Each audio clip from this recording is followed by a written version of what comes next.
25th, 2019, and we'll do our Pledge of Allegiance.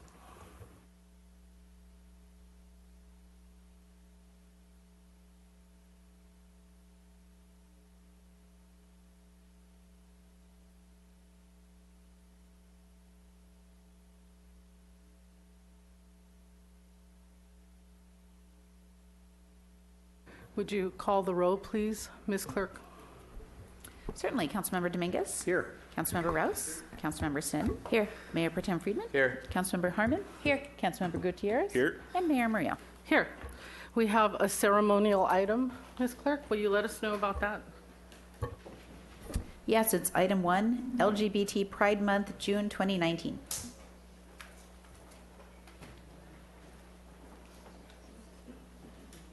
Thank you for being here. So this is our proclamation celebrating LGBT Pride Month, June 2019. Whereas this year marks the 50th anniversary of the Stonewall riots, 6 days of intense protests in June 1969 following a police raid on the Stonewall Inn in Greenwich Village that specifically targeted lesbian, gay, bisexual, and transgender patrons, which galvanized the gay rights movement across the globe. And whereas on June 2nd, 2000, President Bill Clinton declared the month of June Gay and Lesbian Pride Month in the United States, a commemoration which was updated 9 years later on June 1st, 2009, by President Barack Obama, who declared June as Lesbian, Gay, Bisexual, and Transgender Pride Month. And whereas on June 26, 2015, the Supreme Court of the United States made a landmark decision requiring all states to recognize same-sex marriages and issue licenses to same-sex couples, thereby guaranteeing marriage equality nationwide. And whereas, unfortunately, despite a great deal of progress in the past 5 decades, many within the LGBT community continue to face discrimination, prejudice, and inequity simply for being themselves and being open about who they love. And whereas to ensure that progress toward a more inclusive society continues, the LGBT community and its advocates and allies continue their tireless dedication to increasing awareness and eliminating biases and fighting for equality and acceptance of the lesbian, gay, bisexual, transgender, and questioning community.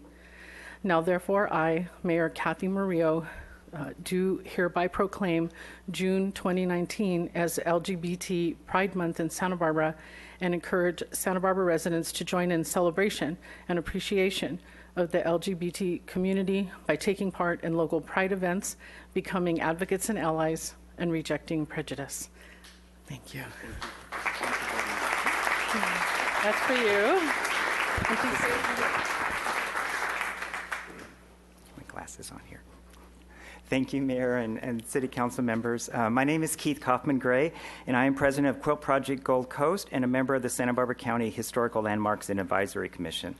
50 years ago this June in Greenwich Village at a gay bar called the Stonewall Inn, patrons decided that they had enough harassment from the police for just being who they were and fought back. These protests spread around the country, which started the modern-day LGBT movement. The LGBT community has shaped Santa Barbara since its foundation. 2 brief examples of the many that shaped our city include Montecito resident Wright Ludington. Wright Ludington created Val Verde, one of the many great estates in Montecito in the early 1920s. Val Verde was one of many safe houses around the world that created safe places for wealthy gay men to have a place to be themselves after the crackdown on homosexuality during the time of Oscar Wilde. Wright Ludington traveled around the world collecting art and major pieces of Hellenistic and Roman sculpture, which he had displayed in his gardens at Val Verde. Before he sold Val Verde in 1955, these art pieces and sculptures were donated to the city as a founding collection for the beginning of the Santa Barbara Museum of Art. Another example is in 1974, Michael Gonzalez, a local gay artist in mime, celebrated his birthday on summer solstice by having his friends dress up in costumes and march up State Street from the Fithian building to the Santa Barbara courthouse. This small procession grew into the Summer Solstice Festival that we enjoyed this past weekend. In the 1980s, the AIDS epidemic struck Santa Barbara. Many LGBT Santa Barbara residents died during this time, including Michael Gonzalez in 1989. The Westside Neighborhood Clinics, Pacific Pride Foundation, and the creation of the Sarah House and others stepped up to help the LGBTQ community during this very difficult time. Santa Barbara has always been in the forefront of supporting the LGBT community. In 1997, the city of Santa Barbara was one of the first cities in the state to create a domestic partner registry. My husband Neil and I were honored to be the first couple to register on June 19, 1997. This registry is still relevant today. This month is a time to celebrate our LGBT community. We have come a long way in 50 years. There is still a long way to go for full equality. It is still difficult for our community to come out to their friends and family. Suicide rates are still higher in the LGBT community than in the straight community.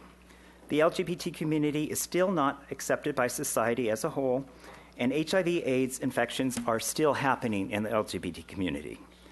For the first 3 months of 2019, 5 people have died in Santa Barbara County from AIDS. We still have a long ways to go, and proclamations like the one today are very important. Thank you, City of Santa Barbara, for proclaiming June 19th Pride Month. Thank you, Mr. Coffin-Gray.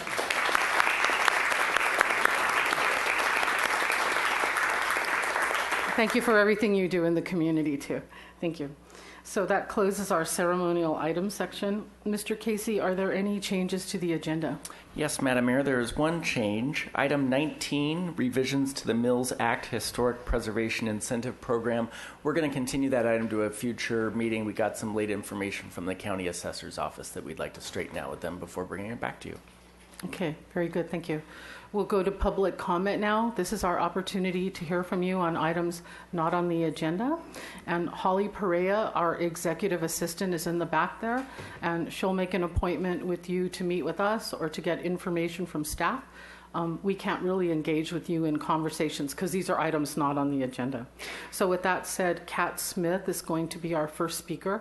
Come on up. You have 3 minutes at the microphone. There's a timer there, and keep your eye on that. And after you will go Lindsay Baker. Here. Hello, hello. Thank you. Ah, yes. Okay, you have visuals for us.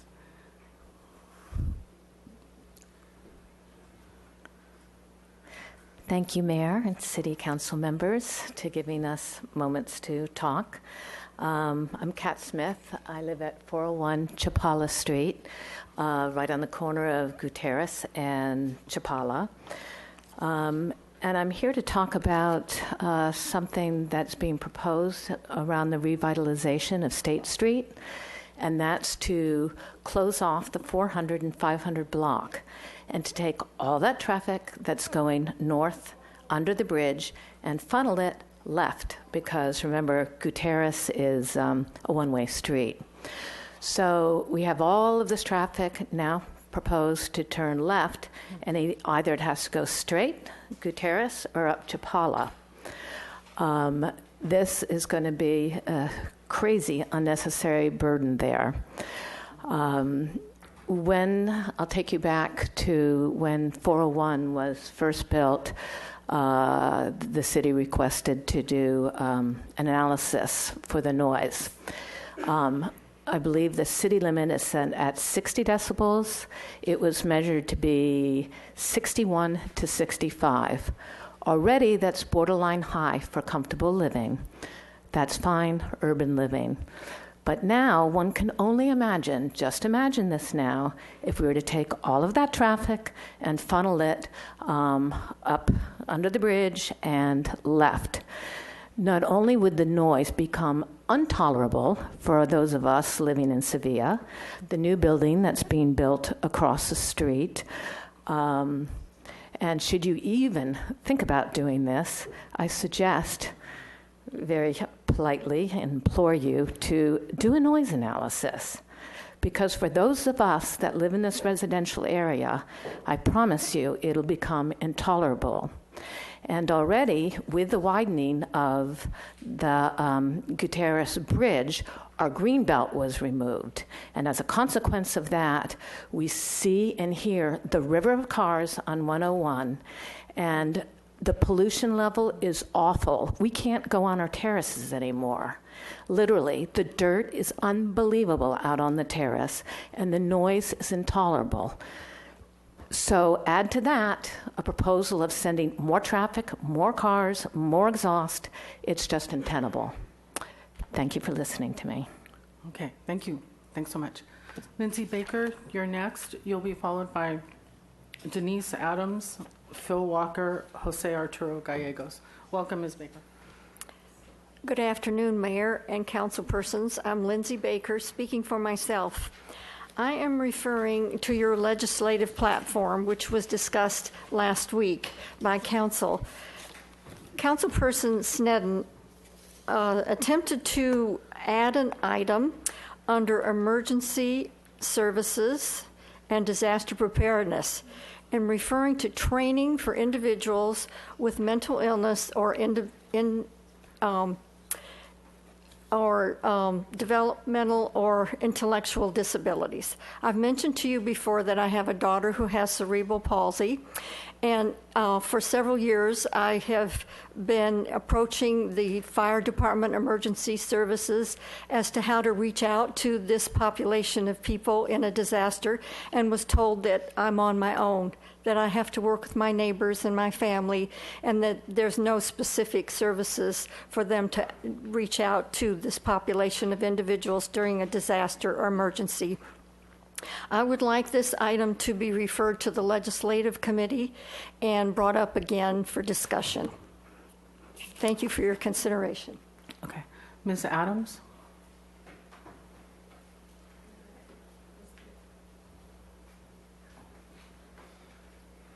Good afternoon, Denise Spangler Adams. I have two issues that I wanted to raise today. The first was related an update on Santa Barbara City College, which I've addressed before. There will be a closed session, I understand, this Thursday. We've been having problems with trustees related to freedom of speech and stifling public expression at the college.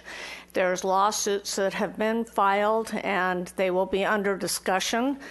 Part of our concern at the college is we've always held city council up as an example of your allowing us to speak and not stifling free speech. What's happened at Santa Barbara City College is that the faculty senate person is also the head of the journalism department. So we have concerns about what actually gets reported to the public. So my concern is with censorship and the ability to hear people out and looking for solutions. I think what happened here last week, part of the concern is that the public sometimes doesn't understand how you make decisions or what goes into your decisions. And it's always helpful, which I have complimented you in the past for, Mayor Morello, is when there's a vote that people explain why you've decided to take the vote as you have. And I know living near the east side, it's been a big issue for me, from water to homeless issues. And I really appreciate understanding what happens, because I'm not here at all your meetings. People do view you on TV. I go into different restaurants in town and people are watching. And so the media is a great source of our information, and it would be very helpful, I think, and the public would appreciate when you take your vote. Just tell us why. The homeless issue remains a concern for us. There was a lot of comments generated last week about Council Representative Dominguez. People want to hear how we're going to solve our issues. And I personally would welcome more discussion between you, like in the old days, just like I've said to your planning commissioners. I always enjoy watching them because they explain why they're making decisions on various projects. It's not just a yes or no vote. So if you would consider that, it would be very helpful. And it would also, I think, avoid the same lawsuits that are coming up at City College. And I don't see an end to those because it's become blatant that they don't want to hear from the public. And again, I appreciate here that you have always welcomed the input from people like me, and whether our suggestions are good or bad, at least you listen to us. So thank you very much. Thanks. Mr. Walker, you'll be followed by Jose Arturo Gallegos, Frank Rodriguez, Mark Sheridan. Good afternoon, Madam Mayor, members of the City Council. A brief aside here, Anne Marie Gott has a very forceful delivery. She certainly, much more than myself, does her homework and puts a lot of time and investment into researching the facts. And I was always taught if you respect the office, even if you don't respect the person occupying it. So I'll leave it at that. One other quick thing that happened, I was walking down to my wife's family home on Lower Canada Street, and here a lot of the neighbors were out in the street yesterday morning around noontime. And apparently the house next door to Terry's place there, and her son, my stepson, owns it on Canada. The place next door was fumigated, and they were just pulling up all the tinning and putting it back on the truck. The truck moved up some and apparently snagged a utility line. It turns out it was a Cox cable line, but the lady, wisely for her, was not certain, so she called the fire department. They responded very quickly from, I think, the Kasiki Street station, and were able to jury-rig the line up in a street tree as a temporary mitigation, and Cox was called, and they came out within an hour. But the response of the fire crew was really great. But there is becoming, I would say, a somewhat significant problem with the amount of weight they're hanging on utility poles or what used to be trees, and they're not the old growth, heavily creosoted tree utility poles anymore. And I hate to say it, in an extreme wind event and/or a seismic event, a lot of stuff's going to come down with the amount of load bearing on those poles. Thank you very much.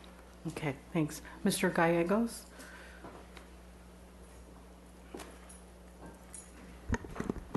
Good afternoon, Madam Mayor and members of the City Council.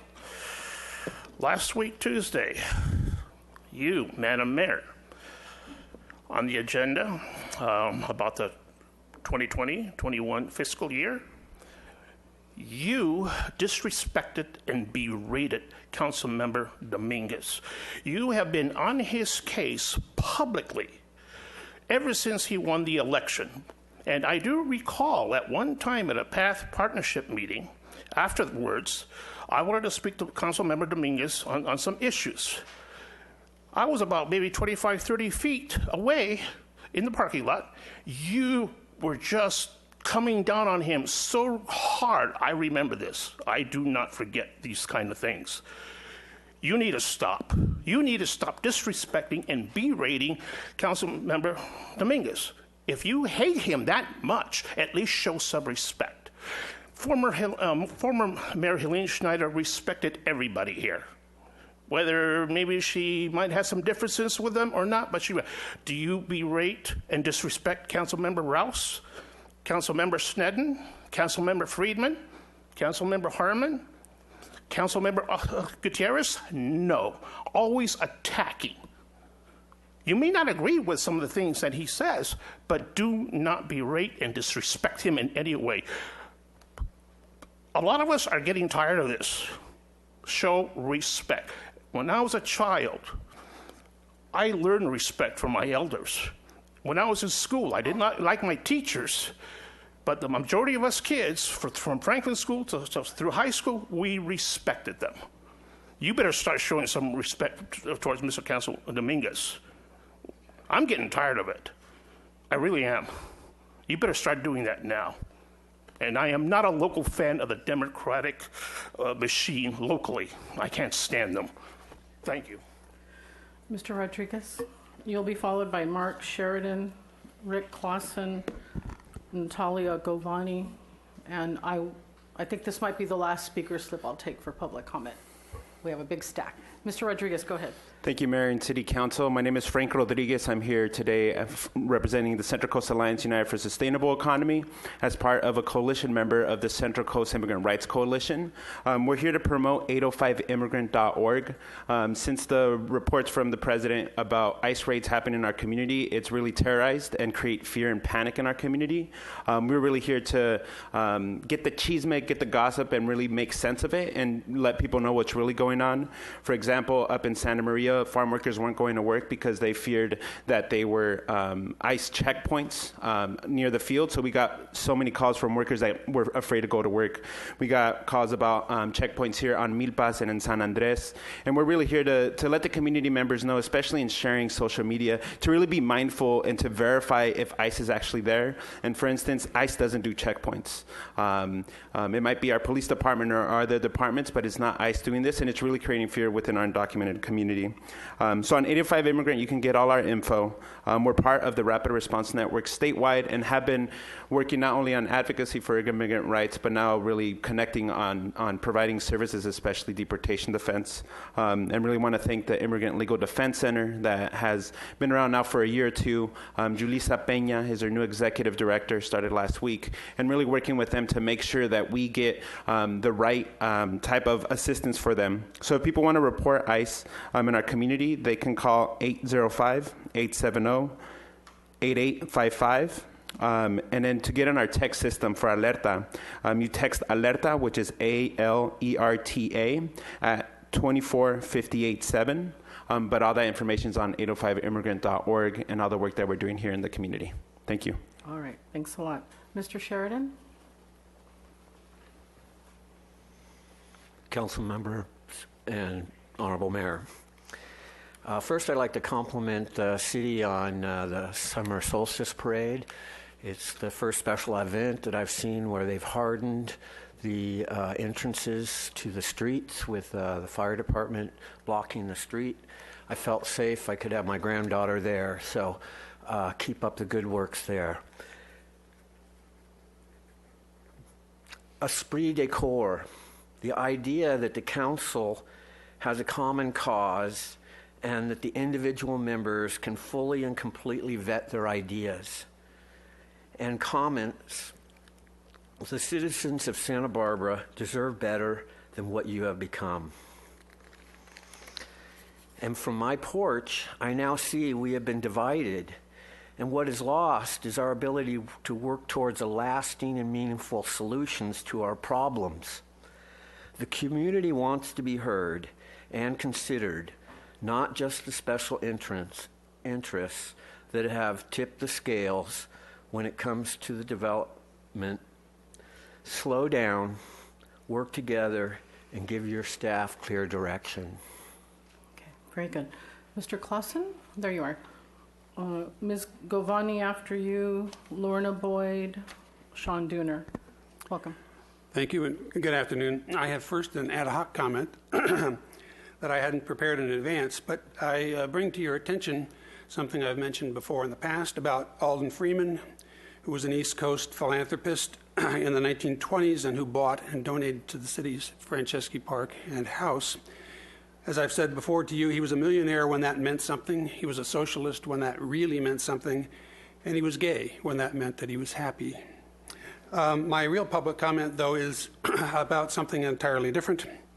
Governor Newsom on Sunday warned California's tech giants that they're, quote, going to get completely steamrolled if they don't do more to get ahead of government intervention that's just warming up. I'll step that down a notch to our local level and say to the City Council and departments regarding pending California legislative housing initiatives, we're going to get completely steamrolled if we don't do more to get ahead of the government intervention that's just warming up. Senate Bill 50 has been removed from active discussion for this legislative term, but its wording will undoubtedly return in another bill next year. Even more restrictive, Senate Bill 330 has been labeled SB 50's evil twin. It has passed the Senate and is being considered by the Assembly right now. The effectiveness of Santa Barbara's local design review boards and zoning ordinances, quote, will be completely steamrolled, unquote, if we don't do more to get ahead of these government interventions. I spoke earlier today with Mr. Casey, and I understand our association with the League of California Cities. I fear, though, that Santa Barbara has historic neighborhoods and geographic limits to increased housing that other cities represented by the League might not share. Thank you. Thanks. Ms. Govani, Ms. Boyd after you.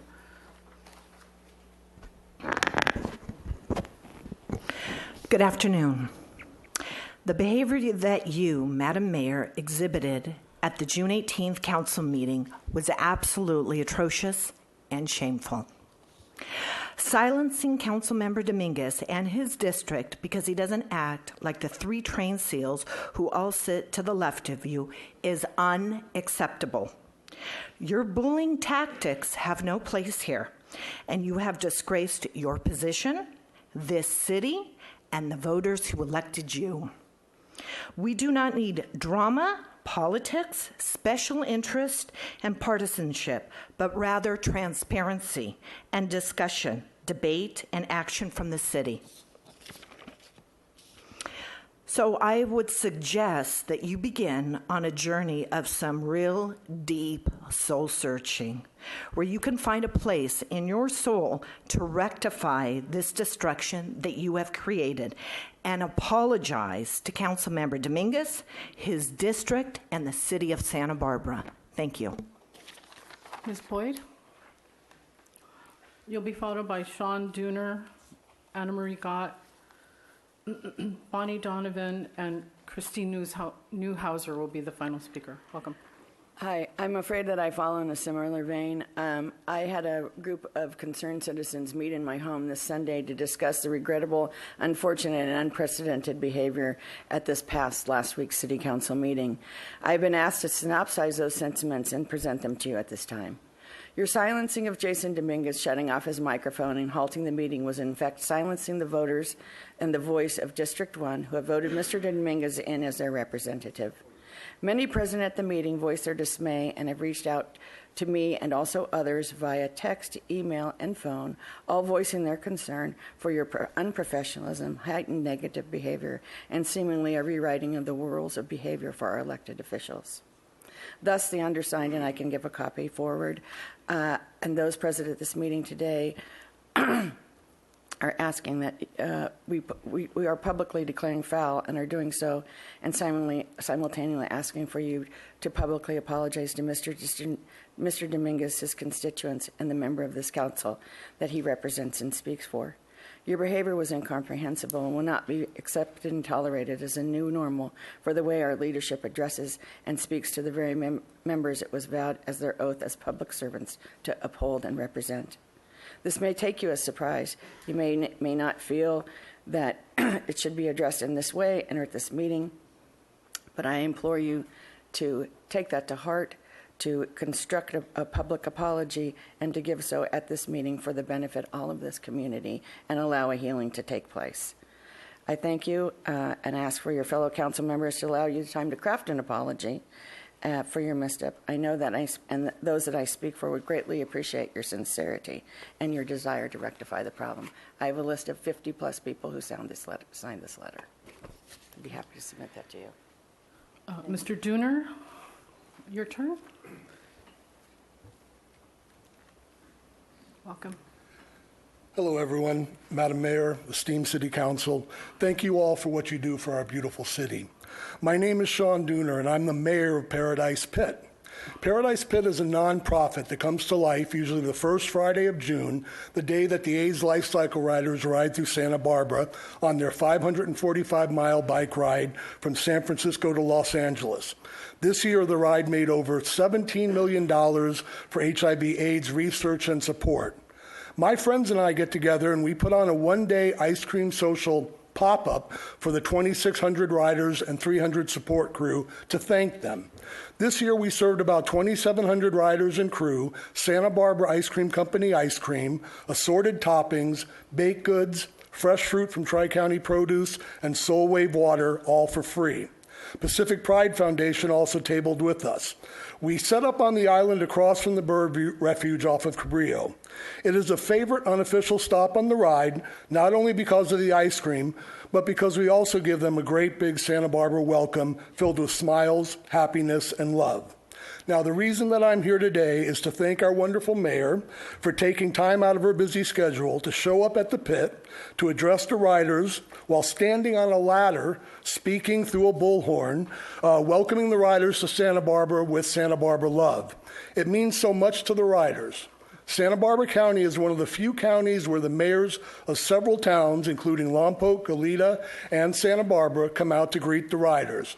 Mayor Murillo squeezed us in between a government meeting in Lompoc that she had to drive back from and one here in Santa Barbara. She graciously met with many of the riders and posed for many pictures, with some of those pictures being shared all over the world. Mayor, I want to thank you for carrying on a tradition that our former mayor, Helene Schneider, did for all 8 years of her term, and that you've done each year since you've been elected. Your time, support, and your words mean so much to the ALC riders and to us at Paradise Pit. You welcome the riders with care and love and invite them to come back and visit Santa Barbara, and I know that many of them do. I thank you for caring. I thank you for being such a class act. Paradise Pit loves you. Thank you, Mr. Dooner. Thanks for what you do for the riders. Thank you. Thanks. Thank you. And you're welcome. Ms. Scott, Ms. Donovan, after you. You know, I'll show respect when I think it's warranted or deserved, or you guys do something great. I'll give you extra kudos. But I will call a spade a spade. I really must be doing something right if I'm somehow public enemy number one. If I wasn't, if I wasn't public enemy number one, why in the world would people be so interested in what I actually have to say? Murillo, can you accept an apology? I should never have called you Kathy. You're nothing but a petty little tyrant from the podium, from the back of the room. That's where I should have actually said from the podium. I was taken by surprise by your response to Councilmember Dominguez. The budget really fails to fix the major problems such as cost overruns, the homeless, the failing downtown, or our growing housing crisis. You've offered token changes and accomplished nothing. At the same time, the new budget penalizes residents and raises rates while it actually hands over public land, the right of way to business owners, eliminating $76,000 in rent annually. Services and infrastructures are going to be reduced as a result. I should have yelled, Kathy, you are nothing but a petty little tyrant, looking you right in the eye as I'm doing now, right from this podium. You can't stand to have anyone actually disagree with you, to call out your poor policy decisions or those of this council, especially when you're the one driving them. Your poor policy choices consistently benefit special interest groups and their lobbyists. You seem to vote in favor of those that fund your political campaign and against the community's needs. For years, you have put every roadblock you can in front of any change to the AUD, even as data showed that the AUD was contributing to our housing crisis. Maybe you should be called Kathy the Gentrifier because of your poor policy decisions, but I think there's a better monkeyer for you. That's Kathy Cannabis. Like Doss, you've cozied up to the cannabis industry.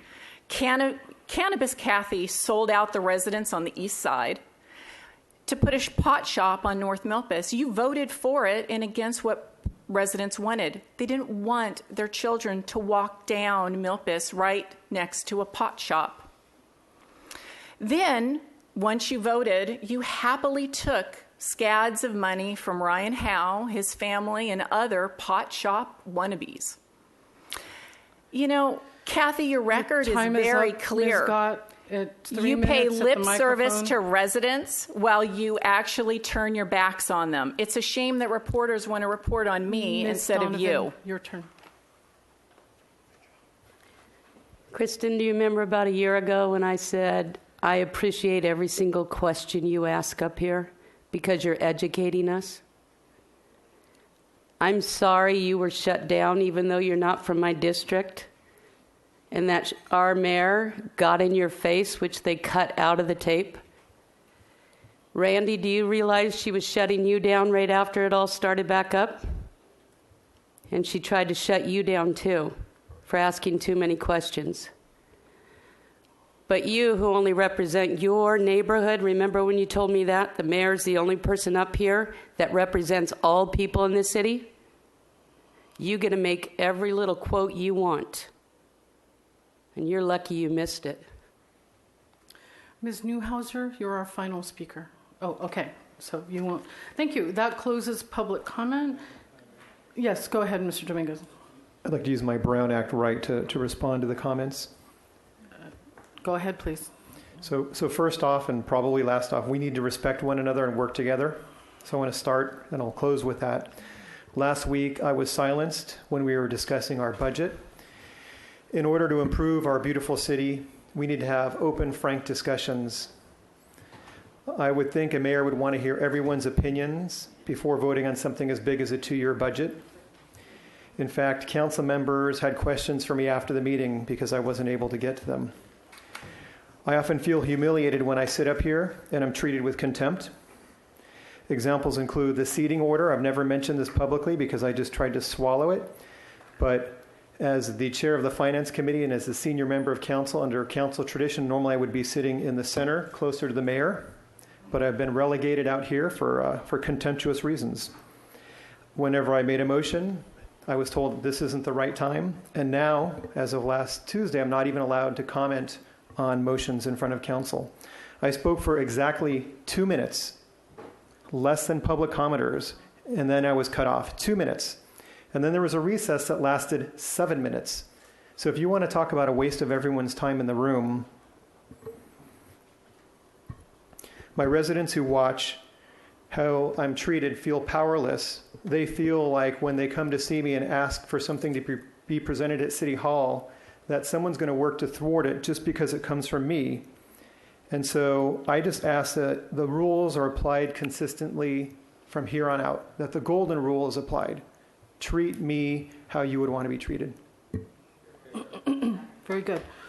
We'll go to consent calendar. Ms. Clerk, you have some items to read, please? Yes, item 2, minutes as amended for April 16th, and additionally the council waive reading and approve the minutes of the regular meetings of April 16th, April 23rd, April 30th, May 7th, and May 14th, 2019, and the minutes of the special meetings of April 23rd, May 6th, May 8th, 2 meetings on May 13th, May 15th, and May 20th. Item 3, adoption of ordinance for extension of memorandum of understanding with hourly bargaining unit. Recommendation that council adopt by reading of title only an ordinance of the Council of the City of Santa Barbara, amending ordinance number 5804, the 2017 through 2019 memorandum of understanding with the hourly employees bargaining unit to extend the term through June 30th, 2020, and provide pay rate increases for certain classifications. And finally, item 4, adoption of resolution relating to the general and special municipal election of November 5th, 2019. Recommendation the council adopt by reading of title only a resolution of the council of the City of Santa Barbara calling for the holding of a vote by mail general and special municipal election to be held in the city on Tuesday, November 5th, 2019 for the election of certain officers as required by the provisions of the charter, and that certain settlement agreement dated March 10th, 2015 in Banales et al. Versus City of Santa Barbara, and B, authorize the city clerk to conduct the November 5th, 2019 general municipal election and special municipal election as a vote by mail election. Would you also read item number 8? We have some members of the public that would like to comment on that. Thank you. Yes, item 8, appropriation of anticipated revenue to support ongoing sewer connection replacement program costs. Okay. I'll take item 8 unless someone wants to pull a different. Okay. So Mr. Sheridan and Mr. Walker, Ms. Sands, was this the item you wanted to talk about? With respect, yes, something before that I didn't fill out properly. Okay. Well, we'll have you come up next and hear everything you have to say, okay? Thanks. Mr. Sheridan, thanks for waiting. Madam Mayor, council members, is there no staff report on this item? I believe there is, number 8. Okay, I guess I'll get more information when I hear that. I just want to bring to your attention that this isn't a simple program for the homeowner. This binder here is my dealing with the city over the past 5 years concerning it. I've gone to the Water Commission meetings. I've expressed my concern as a homeowner that can't afford. I have a broken Y. I can't afford to get it fixed. And the city of Goleta does not include the Y in their assessment of what has to be fixed. It's only the lateral. The city has made some determination somewhere, nobody really knows when or how, but they decided that the homeowner would own the Y. And then, to add insult to, they would not let the homeowner touch the Y, and only a city contractor may install that. And evidently you have a huge surplus now, because over 800 people have been affected by this program that you've accelerated without really thinking it out. I'm sure there's many, many more broken Ys. One of my positions is nobody gives me an answer back. You have a new aggressive cleaning program for your sewer laterals, and it is breaking the Ys for the older homes. 6 Ys in just my block were broken, and at over up to $15,000 per homeowner. It's a considerable expense, and noise on the street from the hole there forever until it's finished. The rerouting of traffic, and it's all done haphazardly.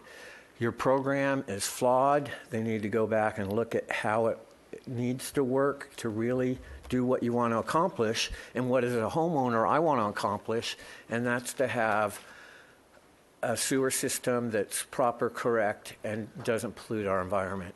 So I think you really need to retool this, look at it, as Mr. Rouse likes to say, that you're tipping over the ski tips here. You don't really have a grip of this program. Thank you. Okay. Ms. Sands, come on up. Ms. Sneddon, you have a question? Go ahead. Mr. Sheridan, in July, it will be coming back to the Water Commission. It says it in the staff report. We don't have a staff presentation on this item today, but it's coming back in July to Water Commission. Thank you. Thank you. Ms. Sands, go ahead. Yeah. Thank you very much, Council, for being here. I appreciate it. I also appreciate your work and your diligence to help this community. I am addressing a couple of issues. The first, I don't know a lot about, but I am speaking in the reference to the lateral from the sewer into our water systems. There is a suggestion that you want to integrate some part of filtered sewer water with our drinking water system, that a plan is being thought about because of, quote, our water needs. And as I understand, we have spent a great deal of money to get our desal plant up and running, and they produce over 4,000 gallons a day for our community. It's running well. They're considering expanding it because it's so successful. So I am saying to the council a question. Is it necessary to even think about something like our sewer water, even if it's filtered, to integrate any part of that with our drinking water? I think not. I urge the council to think about it clearly before spending more study dollars for a logical answer, which is we're not capable of doing that. Number two, I am very, very upset that this council, on a different subject, okayed the passing of businesses that will not have to pay for the right-of-way. They passed it last week. It really broke my heart, and I'll tell you why.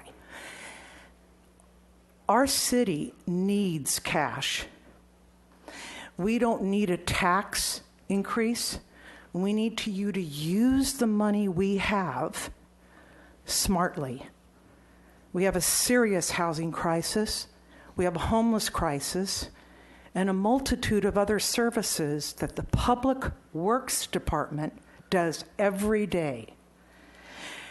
That passing of that is going to cost the Public Works Department $76,000 a year. Now, That may not seem like a lot of money, but who do you call when you have a problem? You call Public Works. And it isn't going to help our community when you're giving leeway to business owners, tax-free, cost-free. Can you wrap up your thoughts, please? Yes, so my thoughts are this, predicated on both these issues. Think wisely about what you're doing for our present and our future. It is your responsibility, as it is my responsibility, to live in this community the way I do. Thank you. I think Mr. Dominguez has a question for you. Sorry, not for the speaker, Oh, but okay. for staff. Go ahead.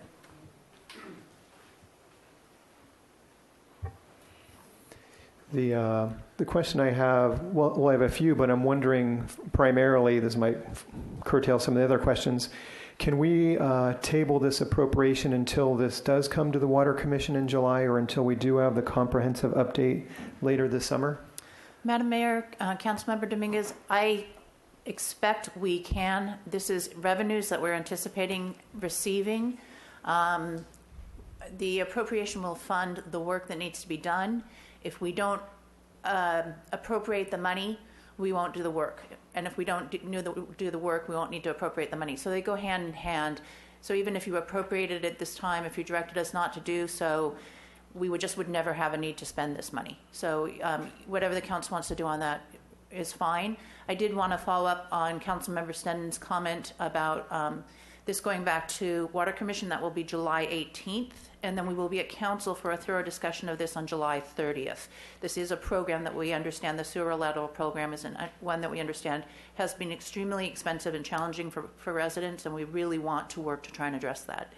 So, and I'm sorry, I forgot to introduce myself. I'm Rebecca Bjork, the Public Works Director. And we have $230,000 currently in the budget. That's correct. So the 190 that you're asking for today, you wouldn't, in theory, or according to the accountants, get to that till after January anyways. Is Yes, that correct? that's correct. We would be fine as long as we address this on July 30th. I'm sorry? Yes, we would be fine. And in terms of the bid process, it says that the contractor that's been chosen, there was a low bid. Can you talk a little bit about that process? The bid process is required by our charter, and what it is that we put out specifications for the work that's going to be done.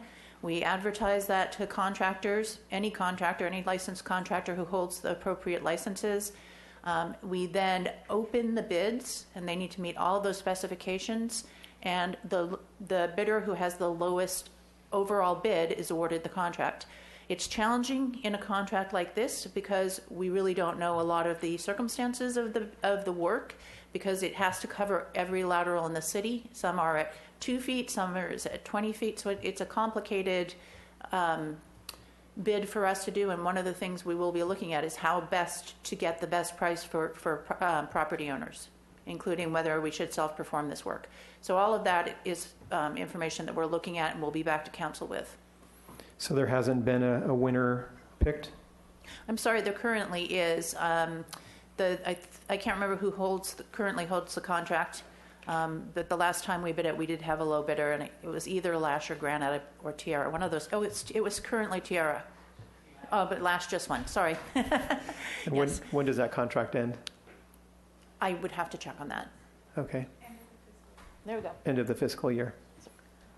Great, and I understand there have been some community groups working with the department, and I really appreciate them and you working with them. So I would make a motion, or I don't know, whatever the mayor's. We have one more public comment speaker on this one. Okay. So, Mr. Walker, come on up. We're getting ahead of you a little bit.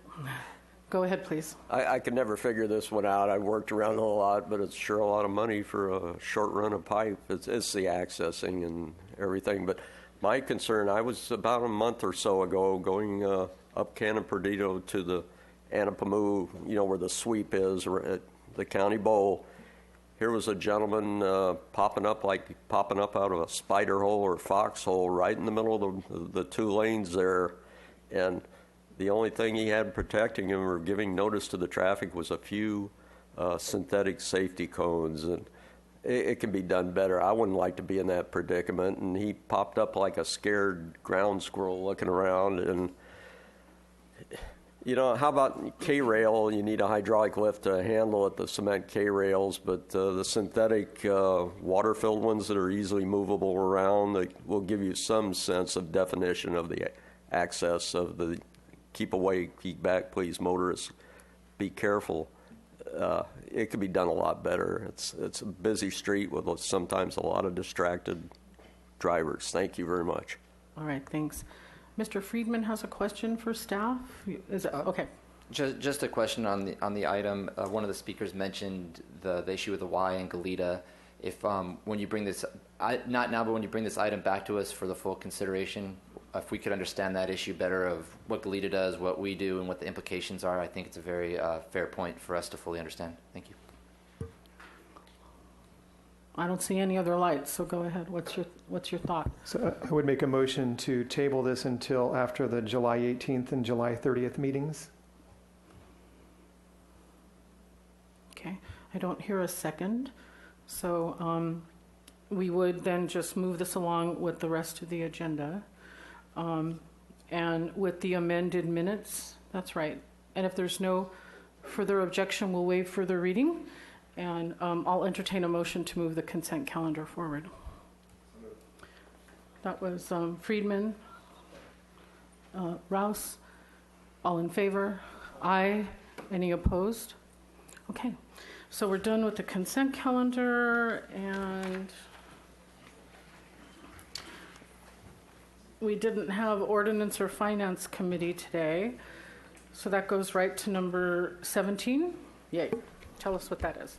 Item 17, reintroduction of ordinance amendments to Chapter 30.150 for inclusionary rental housing. Recommendation the Council, A, make the California Environmental Quality Act findings found in this Council agenda report. B, introduce and subsequently adopt by reading of title only an ordinance of the Council of the City of Santa Barbara amending Chapter 30.150 of the Santa Barbara Municipal Code pertaining to inclusionary housing requirements for the average unit size density incentive program. And C, approve the second amendment to City Agreement number 26338 with Kaiser Marston Associates to increase the total contract amount by a not to exceed amount of $2,500 for a total amount of $43,500 for further input regarding the update to the 2017 Kaiser Marston Associates Economic Feasibility Study. Okay, we're ready for our staff presentation. Thank you. Good afternoon, Madam Mayor and City Council. My name is Jessica Metzger, and I'm the project planner for all amendments to Chapter 30.150. In regards to today's hearing, we're going to be talking about inclusionary housing. We have a quick presentation to give you. You received a lot of additional information at the last hearing.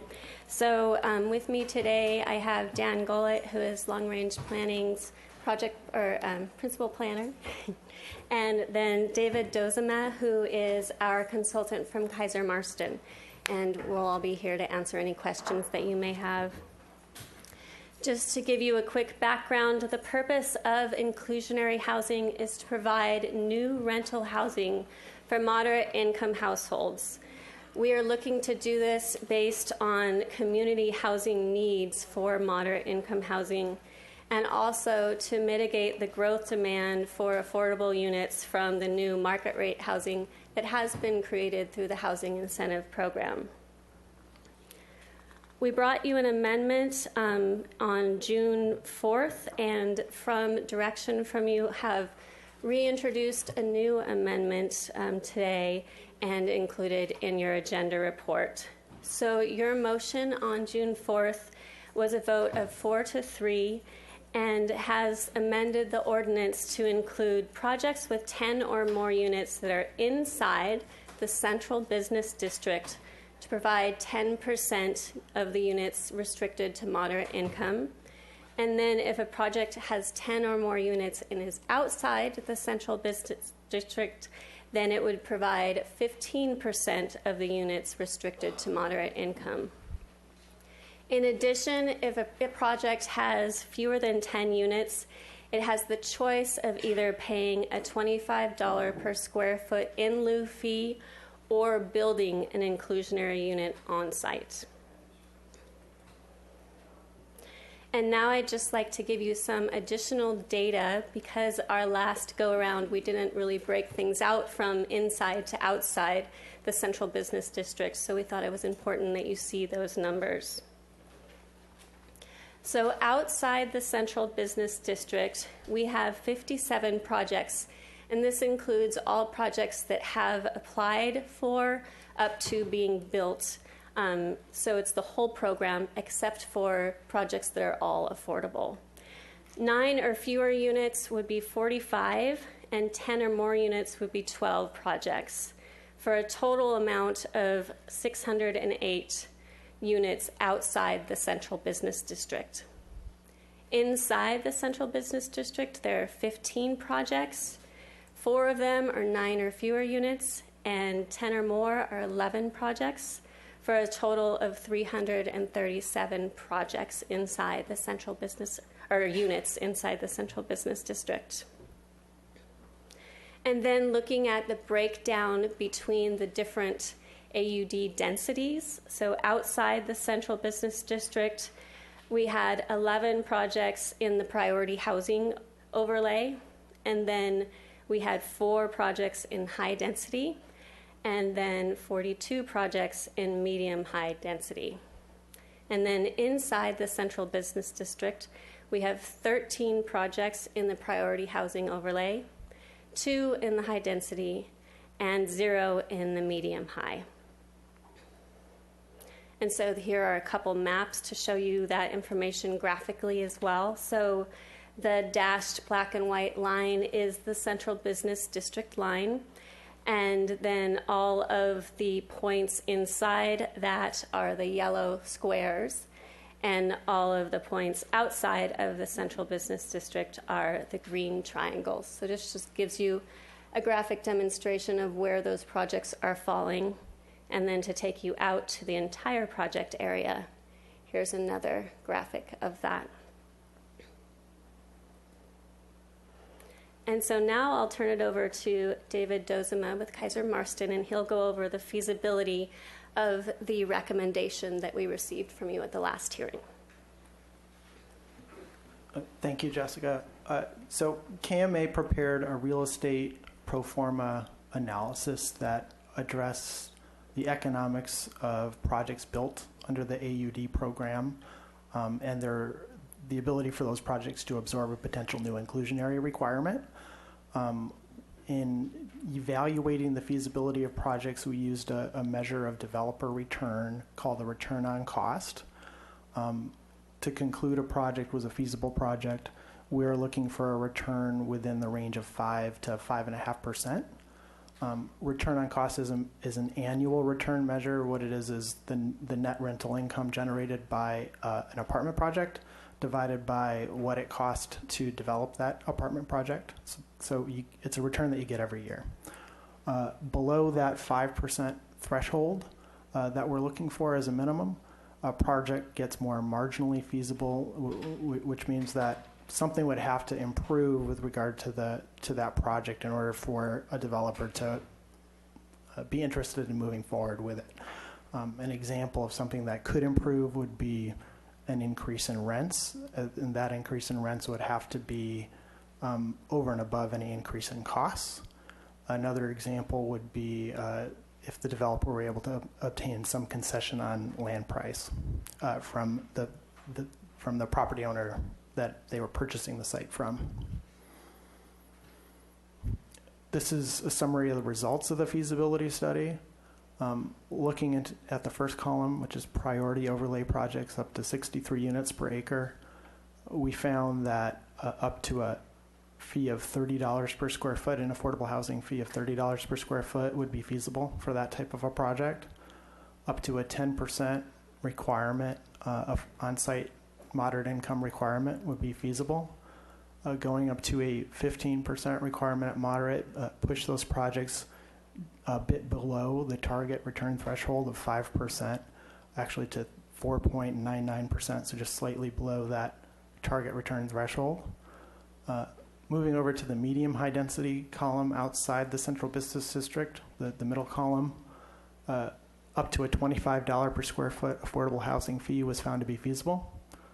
A 5% on-site requirement was found to be feasible. Going to 10% pushed projects into the slightly marginal range, return of 4.98% versus our target of 5%, so just below the range we're targeting. Because we were somewhat conservative in terms of the rents that we were estimating for projects, we felt comfortable still recommending going ahead with a 10% requirement, notwithstanding that slightly below the threshold.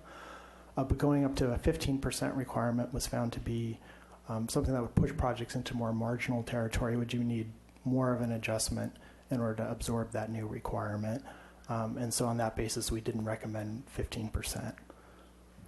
And then the last column addresses medium-high density projects within the central business district. We just heard that there haven't been any. Our analysis finds them infeasible. The main driver of that finding is the fact that land prices in your central business district are higher, and the density of a medium-high density project is about up to 27 units per acre, and so there's just not enough units to spread that land cost across. It's $300,000 a unit plus in land, and the project just can't afford that cost, so it doesn't work. This gives you the numerical results behind those findings, so you can see all the numbers. Just a point in interpreting these results, there's some small differences in percentages, right? And so why do we care so much about these small differences in percentages? And I think something you have to keep in mind is that what a project is worth when it's built is measured in terms of what a cap rate, and what that means is it's the rental income divided by the value, what you can sell the project for. So if those return on cost findings were to decrease to the point where you reach a cap rate, what you can sell the project for, there would be no profit left for the developer. The developer would have no incentive to build the project. So the Mark, which is a built AUD project, sold for a cap rate of 4.25%. So if you were, so using that as the metric, if you were to see these percentages go down to 4.25%, that would mean there's no profit at all for the developer. So when we look at the right-hand column where we have these numbers that are below 4%, it doesn't mean there's just less profit. It means there's no profit. In fact, there's a negative. So that's why we get so hung up on something that's a little bit less than 5%, because it makes a big difference in terms of what's left for the developer. Focusing on the medium-high density column with 15% requirement, that 4.84%, that's 0.16 below our target. So that doesn't seem like very much, right? But it actually means that there's 20%, over 20% less profit for the developer left over, because you're approaching that 4.25 where there's nothing left. And so that's why we place a lot of significance on that small difference. So that's all I have to say, and I'll hand it back to Jessica. Thank you, David. And so we recommend that the City Council make the CEQA findings as dictated in your agenda report and introduce the ordinance as amended in the agenda report with the additions that we discussed earlier, underlined in green in that report. In addition, we also needed some additional funds for meetings that were not originally planned for, and so we ask that you amend the agreement with Kaiser Marston in the amounts shown on the slide here. And with that, we will be here for any questions that you may have. Thank you very much. Thank you, Ms. Metzger. Any questions for staff or Mr. Rouse? Thank you, Madam Mayor. Ms. Metzger, in your completed, your outside-inside CBD norm numbers, which of those have received the certificate of occupancy? Is that part of this graph? Through the mayor, Councilman Rouse, the ones that have completed their certificate of occupancy and are occupied are included in these numbers because we wanted to show the entire program. Okay, very good. Do you happen to know off the top of your head what those numbers are? I do not, but I have a slide for that, so. Hot dog. Just one moment, so.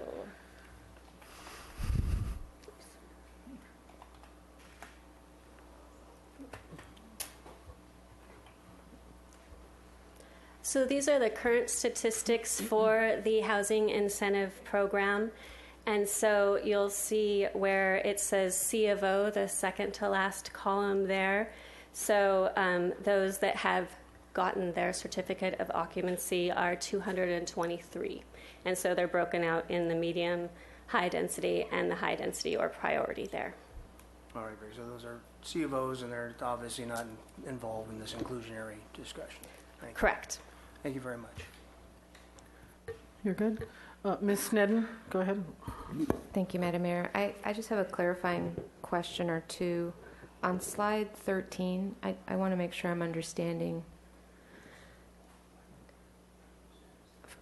From this, does this look like nothing inside the CBD is feasible?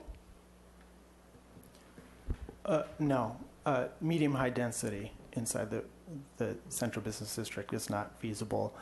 When we analyzed the priority overlay project type, we looked at a land cost that was consistent with a central business district land cost. So our conclusions in that priority overlay really are reflective of a central business district project. So, thank you. So then how do I interpret where priority overlay inside the CBD? Through the mayor, I can show you the map again, Councilman Sneddon. I think that would help you. Thank you. So this is the zoom in of the central business district. So the area that is infeasible inside the central business district is the medium high density. And so that's all of the orange that is the lighter color orange without a hatch on it inside this boundary here. And then I just want to make absolutely certain that I understand. So within the central business district, within the high priority overlay, it is feasible to have 15% on site? It's like that medium high density finding where it was just a hair below. It's consistent with that. Yes. Thank you, feasible. because we don't have that on the table here, where it's both priority overlay within the central business district. You're correct that we didn't distinguish them in the same way. And if we did, we would have some areas that were green, that were slightly marginal within that. I just want to make sure that I think what we're saying is that when we looked at priority overlay, we looked at a land cost that would be something you would pay in your central business district or elsewhere where a high density project is allowed. And so we didn't distinguish because the value is reflective of the density allowed, and $6 million an acre is a price that is within your central business. I'm stuttering understood. here. Yeah, Okay. understood. But if there were a column here that had priority overlay within the central business district, there would be some areas in there that would be slightly marginal. I think it would say exactly what that slide says now. It wouldn't be any different than that column that says priority overlay. So that's for everywhere the priority overlay, including within the central business district? Yeah, yes. Okay, thank you. From my looking at it, it looked at first to me like inside the central business district was infeasible everywhere, and then outside had some feasibility, but now I'm understanding that better. Thank you.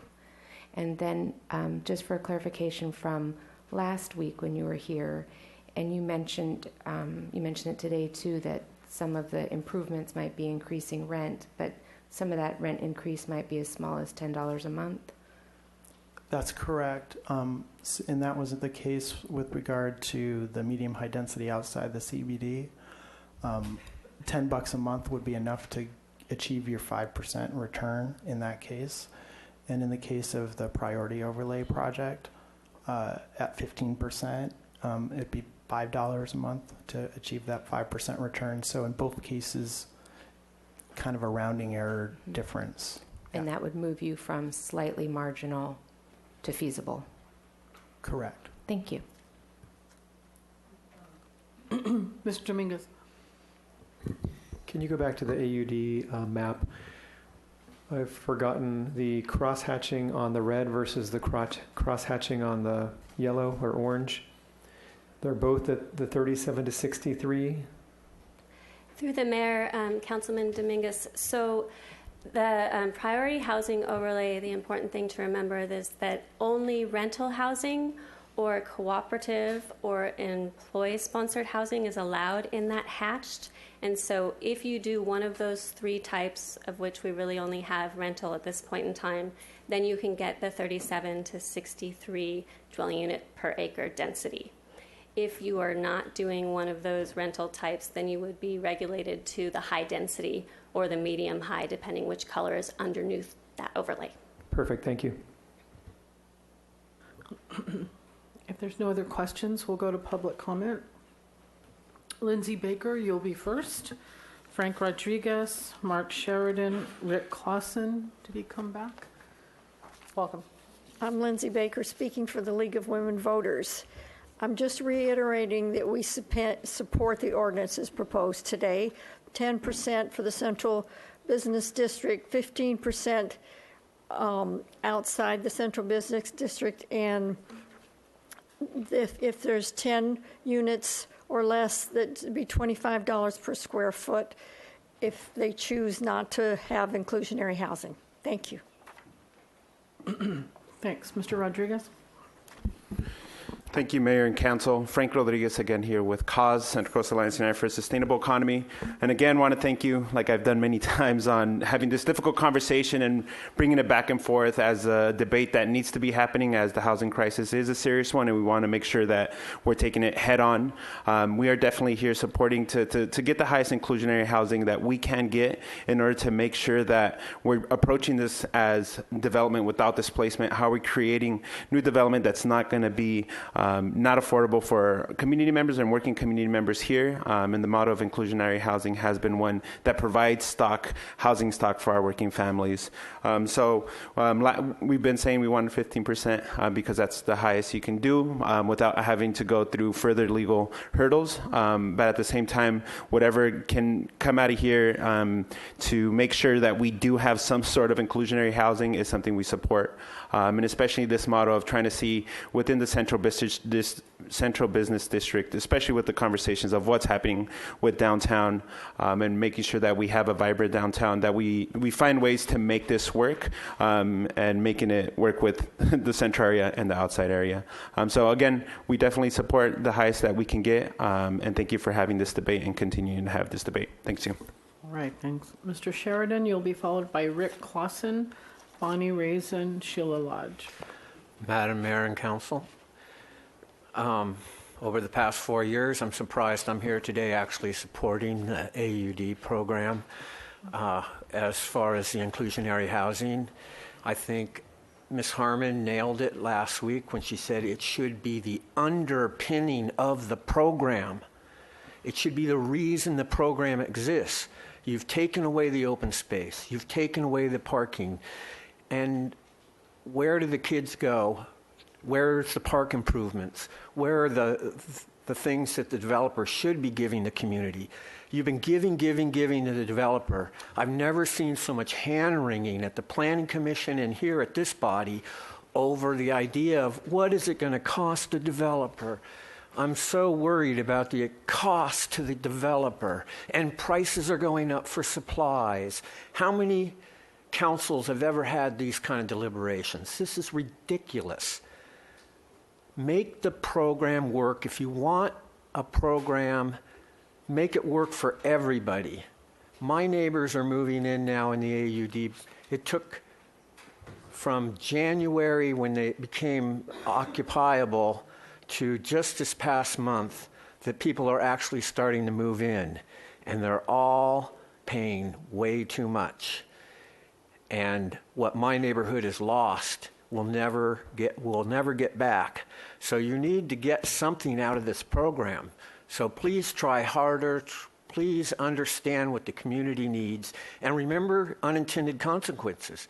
You now have, as a standard, 4-story development ideas just recreating neighborhoods. It's not okay. Mr. Clausen? Bonnie Raisin will be after you. There you are, Bonnie. Thank you, Madam Mayor and members of council. But in reality, I'm speaking to my councilman, Mr. Friedman, and to Councilmember Rouse. The AUD incentive plan is a good program, but that doesn't mean it doesn't have unintended bad consequences. One of those has been the first project out of the gate, the MARC. I live in San Roque, not too far from the MARC, and you've heard me rail before about bad AUD projects, and almost always it's been about their architecture and insensitivity to neighborhood surroundings. The MARC takes a lot of grief for being an AUD project, but not for its style and compatibility. It fits right into the fabric of outer state. The MARC is a bad project because its developers took advantage of the program's affordability by design and have charged market-leading rents since the opening. There are those who wrongly assume the A in AUD stands for affordable. We're sadly learning the error of that assumption. Affordability by design has a nice ring to it and even suggests some rationale. I have no quarrel with the original planners of the AUD program who thought its size limits would also naturally limit the rents. Unfortunately, history has shown that not to be reliable, and the time has come for more specific language. There are those who predict that requiring 15% of AUD units to be marketed at affordable rents will kill the incentive for developers to build at all. There are many in the audience who will let you know that with sincere confidence. I'll argue, though, they have no stronger basis for their position than I do for mine. Both of us are using pure speculation, just like the original planners who believed affordable by design would affect rents. However, I reinforce my argument with a grudging admiration for developers. If there is a way to make a buck, they will find it. If the intent of the plan is not ironclad and clear, they will wiggle around it. I will admit writing a 15% affordability factor into certain projects may slow the flood of proposals, but the current AUD pipeline has exceeded all initial expectations anyway. Projects meeting the 15% inclusionary requirement will still come. You can count on it. Santa Barbara is in the catbird seat as a desirable destination. Plans meeting the 15% requirement will be drawn with sharper pencils and might even meet the desired goals of the original AUD writers. Thank you. Ms. Raisin? Sheila Lodge, after you. Somebody just wrote AUD number 17. So if you forgot Bonnie, okay. Then you'll be after Ms. Lodge. Ms. Raisin, go ahead. Good afternoon, Madam Mayor and City Council. You know, it always amazes me, the last gentleman, I don't know how long he's been here. Okay, that's great. I'm glad you're here, except that people who have arrived here since 1970 never want anything to change. You know, it's the old adage, I'm up, pull up the ladder. And I respect that. I sold real estate and I understood that. You know, castle is a man's domain, okay. However, I believe that the inclusionary housing ordinance will impact our city for years to come. We know that. It can only be gotten rid of, excuse me, I believe by a vote of the people. I'm not sure on that, but in any case, it will discourage investments and certainly impact the financial vitality of Santa Barbara. Potential investors are taxpayers too. A lot of residents who live here moved here with knowing they had the ability to purchase income property. Taxpayers will look to neighboring cities like Ventura and Santa Maria for investment. Santa Barbara is not just for the tourists and vacationers. Please do not mimic Sacramento, which is what you're doing. I understand Governor Newsom is after rent control as well. We are not the stepchildren of Sacramento and state government who advocate inclusionary housing, very possibly. The middle class, what's left of it here, and it's they're leaving California. I mean, that's no secret. Santa Barbara is part of that departure and may disappear entirely, and it will become a state of the very rich and the very poor. And inclusionary housing will contribute to that. Thank you very much. Ms. Lodge? Ms. Donovan after you, Christine Newhouser, Bob Hart, Jose Arturo Gallegos. Thank you, Madam Mayor. I'm Sheila Lodge, and council members. I'm Sheila Lodge, speaking as an individual. At the council's June 25th meeting on the inclusionary ordinance, I said that I'd not heard anyone question Kaiser Marston's conclusion that the new market rate rentals create a demand for more affordable housing. And I still haven't heard anyone say that. All new units mean more new residents in the city. More residents mean more demand for services, generally in low-wage categories. Even more demand for affordable housing is created. Last Thursday, the Planning Commission had a new AUD incentive project before it at 219 East Haley Street. It proposed 35 market rate units plus 2 commercial spaces totaling almost over 1,800 square feet. Currently on the site are 7 modest cottages with 8 dwelling units. Would they now provide affordable or moderate income housing?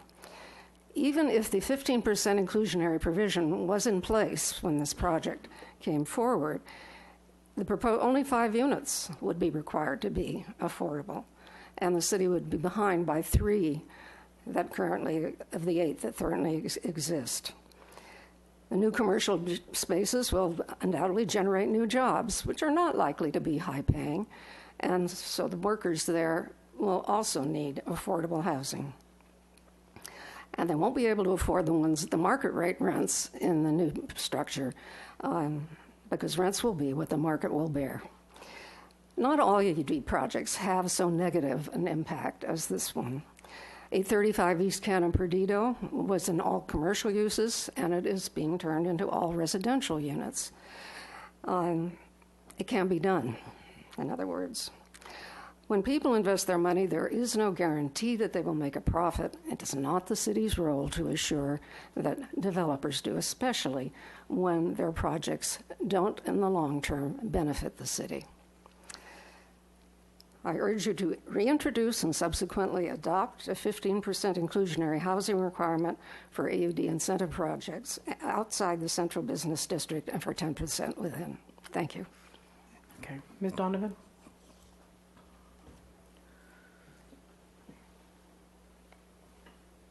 I agree, Sheila.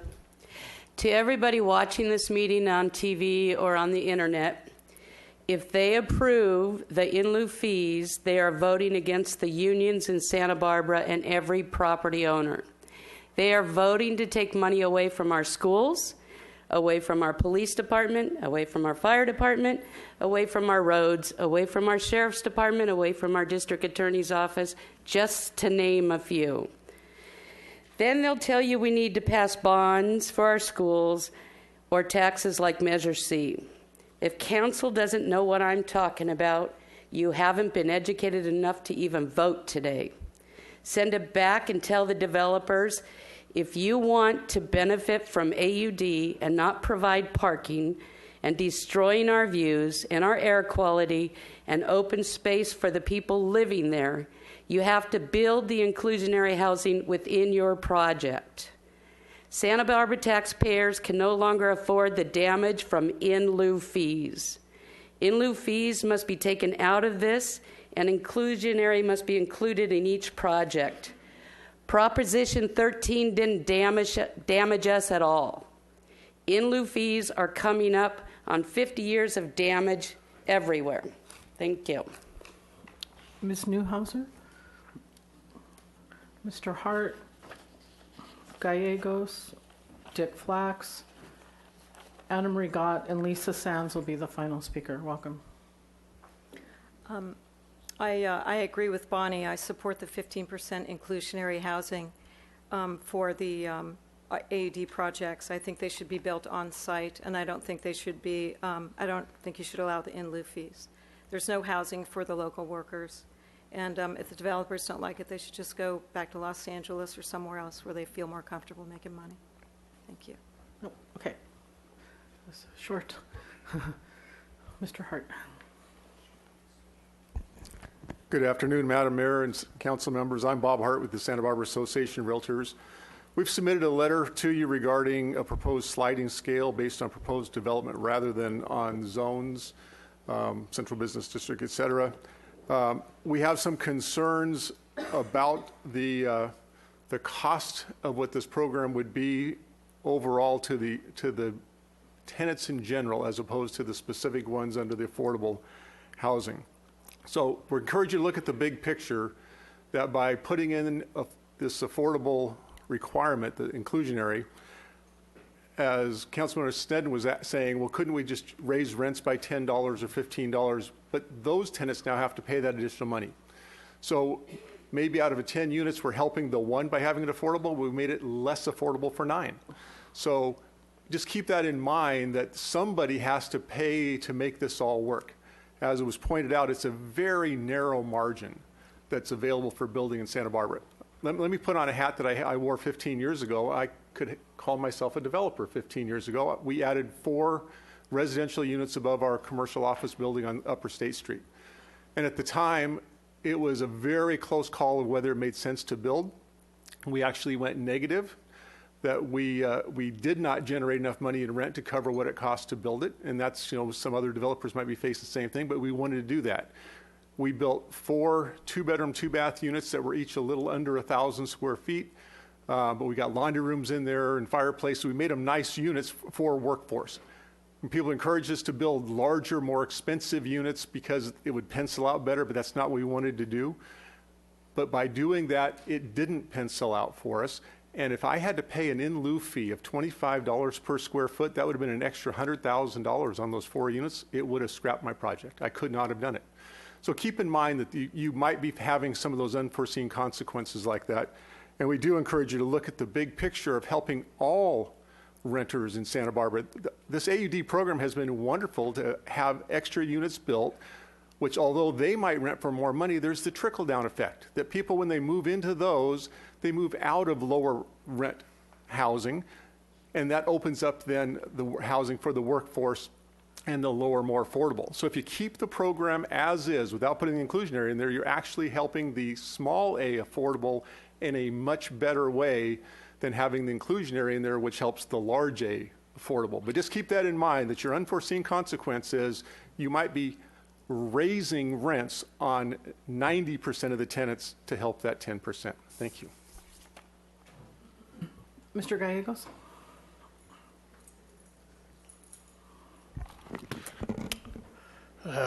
Okay, I'm going to try to focus on 219 East Haley Street, those little 8 bungalows, and I do believe they were built in 1927. Now this big, huge AUD luxury apartment complex, 4 stories high, is going to push out those families. Where are they going to go? Well, they're not going to be able to find anything here to live.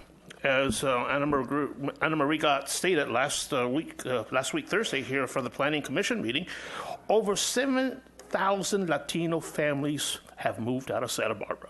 They can't afford here. Commissioner Schwartz, she says, well, they are getting incentive, some kind of incentive, to move out and find elsewhere.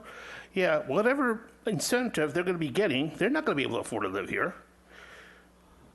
And I do recall at the joint Planning Commission and City Council meeting late last year, and I remember this, like I said, I don't forget, over 70% of the workforce does not reside here in Santa Barbara. Only 30% reside here. These AUD projects, they're not affordable for those in the service industry. Even our first responders can't even afford to live here. People commute as far north as Santa Maria and as far south as Thousand Oaks, Camarillo, Simi Valley just to work here. Now, Councilmember Rouse, he owns a restaurant. Is he going to pay his staff over $100,000 a year just so they can afford, an AUD unit? No, I don't think so. Nor any other person who owns a business are going to be paying their workers over $100,000 a year. So, other cities like Los Angeles has provision that protects affordable housing. The AOD ordinance actually encouraged the destruction of affordable housing to build luxury housing, exactly what Santa Barbara residents don't need. Other cities, anyways, what I'm trying to say is other cities who are building luxury AUD projects, they're also, the incentive is to build affordable housing. That's what the city of Santa Barbara needs to do. If you're going to build luxury housing, better start building affordable housing. And you know what? The city of Huntington Beach, I do believe they're throwing a lawsuit against the state because they don't want to be mandated. They don't want to be mandated by the state. And I think the city of Santa Barbara, if you all have the guts to do it, do the same thing. Sue the state, Sacramento. Okay. Dr. Flax, you're next, and then Ms. Gott. Then Ms. Sands. Thanks for calling me Dr. Flax. You're welcome. Not an MD. Dick Flax, I'm representing Santa Barbara County Action Network, SBCAN. There are some dilemmas here, I realize, for all of you. And I have am I allowed to ask a question of the consultant? Well, go ahead and ask the question, and then I'll follow up after public comment. So it seemed to me that if you took this ordinance that's on the table with the differential between 10% for CBD and 15% for the outside CBD, for the priority density projects, that wouldn't that work according to the analysis that you did as feasible? In other words, the ordinance actually seems to take account of this differential that you were talking about between CBD and the outside CBD, but your chart doesn't help us understand what it would mean to have a 15% in one part of the area and a 10% in the CBD. Do you understand the question? I think so. We can follow up. Okay. So go ahead. Just to say that we've always supported the highest level of affordability that we can have in the inclusionary concept, but we also do not want to see the derailing of projects that might enable the city to meet the needs. We'd love to see 7-0 vote for inclusionary zoning today, with the prospect that, and the hope and the plan, that the AUD program will continue to be evaluated and modified as experience moves forward, that you will make it permanent, remove time constraints on it, and perhaps even expand some of the concepts in it. So I'm not helping you reach a conclusion other than to say, reach a conclusion. You all seem to agree that something like that should be passed today. So let's do it and overcome the rancor that most of us are shocked to see permeating the room so often. So thank you. Ms. Gott.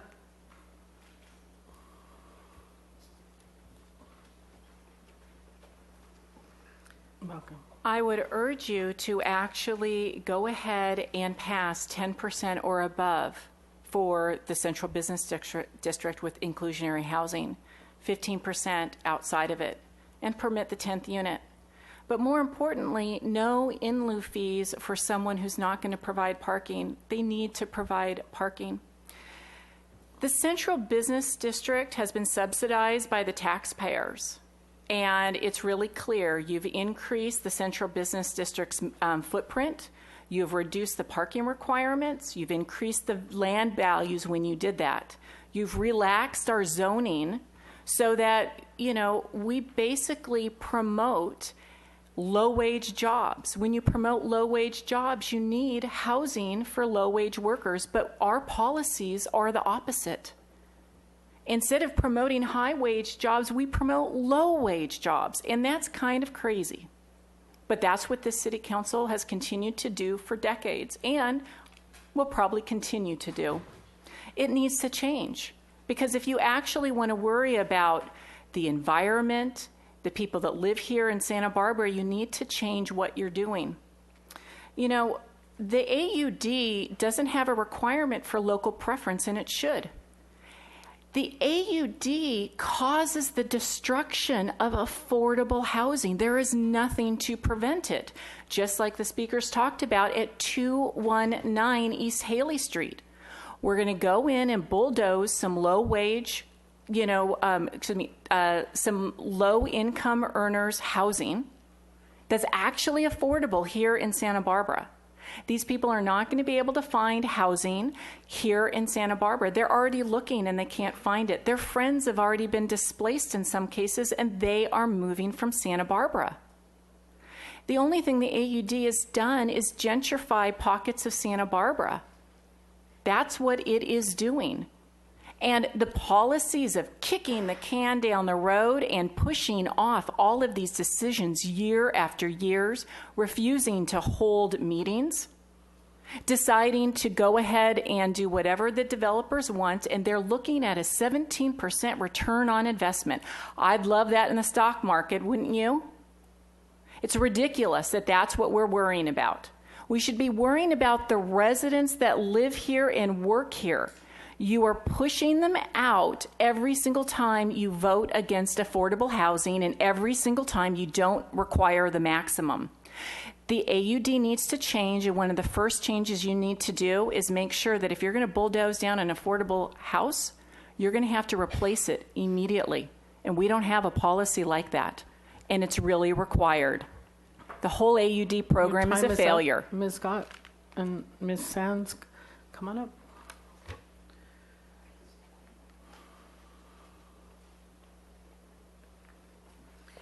Thank you, Council, for being here. You know, this is such a hot subject. Why is that? Because there's a crisis. And we talk about crisis, we look at it every day. But we need to really do the crisis now by giving affordable housing to our existing members of our community and future. This plan is not going to work. It's clearly for the developers. And to even bring up profit, I think is an insult to this community. Profit for the developers. We don't need to accommodate profit in development. We need to accommodate the crisis. We have no housing that is, quote, affordable. And if you were to define the word affordable, what is it? Is it affordable? Is it $1 million? Affordable at $3,900 a month? We need to address this crisis now. We need to address fees that will accommodate the growth and the need that is now. Pushing out existing affordable housing to put up these large buildings for profit, higher taxation, is unconscionable. You must look at yourself and your own life and the quality that you live in Santa Barbara. You have a leadership responsibility. This crisis is now. We must address it. It is dire. Thank you. Okay, that closes public comment, and let's start with the question posed by Dr. Flax, and I think that's a good place to start, actually. High priority overlay and its feasibility in certain areas was the question. Did I get that right? Yeah, if I understand the question correctly, I think it was about it maybe is similar to what Councilmember Sneddon was driving at as to whether it's feasible to do 15% inside the central business district. And I think our basic conclusion is that it's on the cusp of feasibility there. Right, so slightly marginal slightly over here marginal, on this side, correct. unless the developer or the organizer or whatever, the group, raises rents or does something else or gets a break on the land, right? Is that what you were saying? So the example I gave before is that if market rents were $5 per month higher than we estimated, so then we would be at the target return of 5%, and we would have concluded that's a feasible project. So basically, it's right on the cusp of feasibility. It pretty much is feasible. So having a 15% rate would possibly drive up rents. I mean, that's what I'm hearing you say, but that's not what I'm saying. I think that the owner of an apartment is going to charge as much as they can for rents, as much as the market will bear. What I'm trying to say is that if the market overall increases as it has, and that increase is over and above what construction costs do, then that would be enough to, if it's just $5. Okay. Make it feasible. Mr. Rouse, your light's on. Yeah, Madam Mayor, I had actually a procedural suggestion of for my colleagues up here.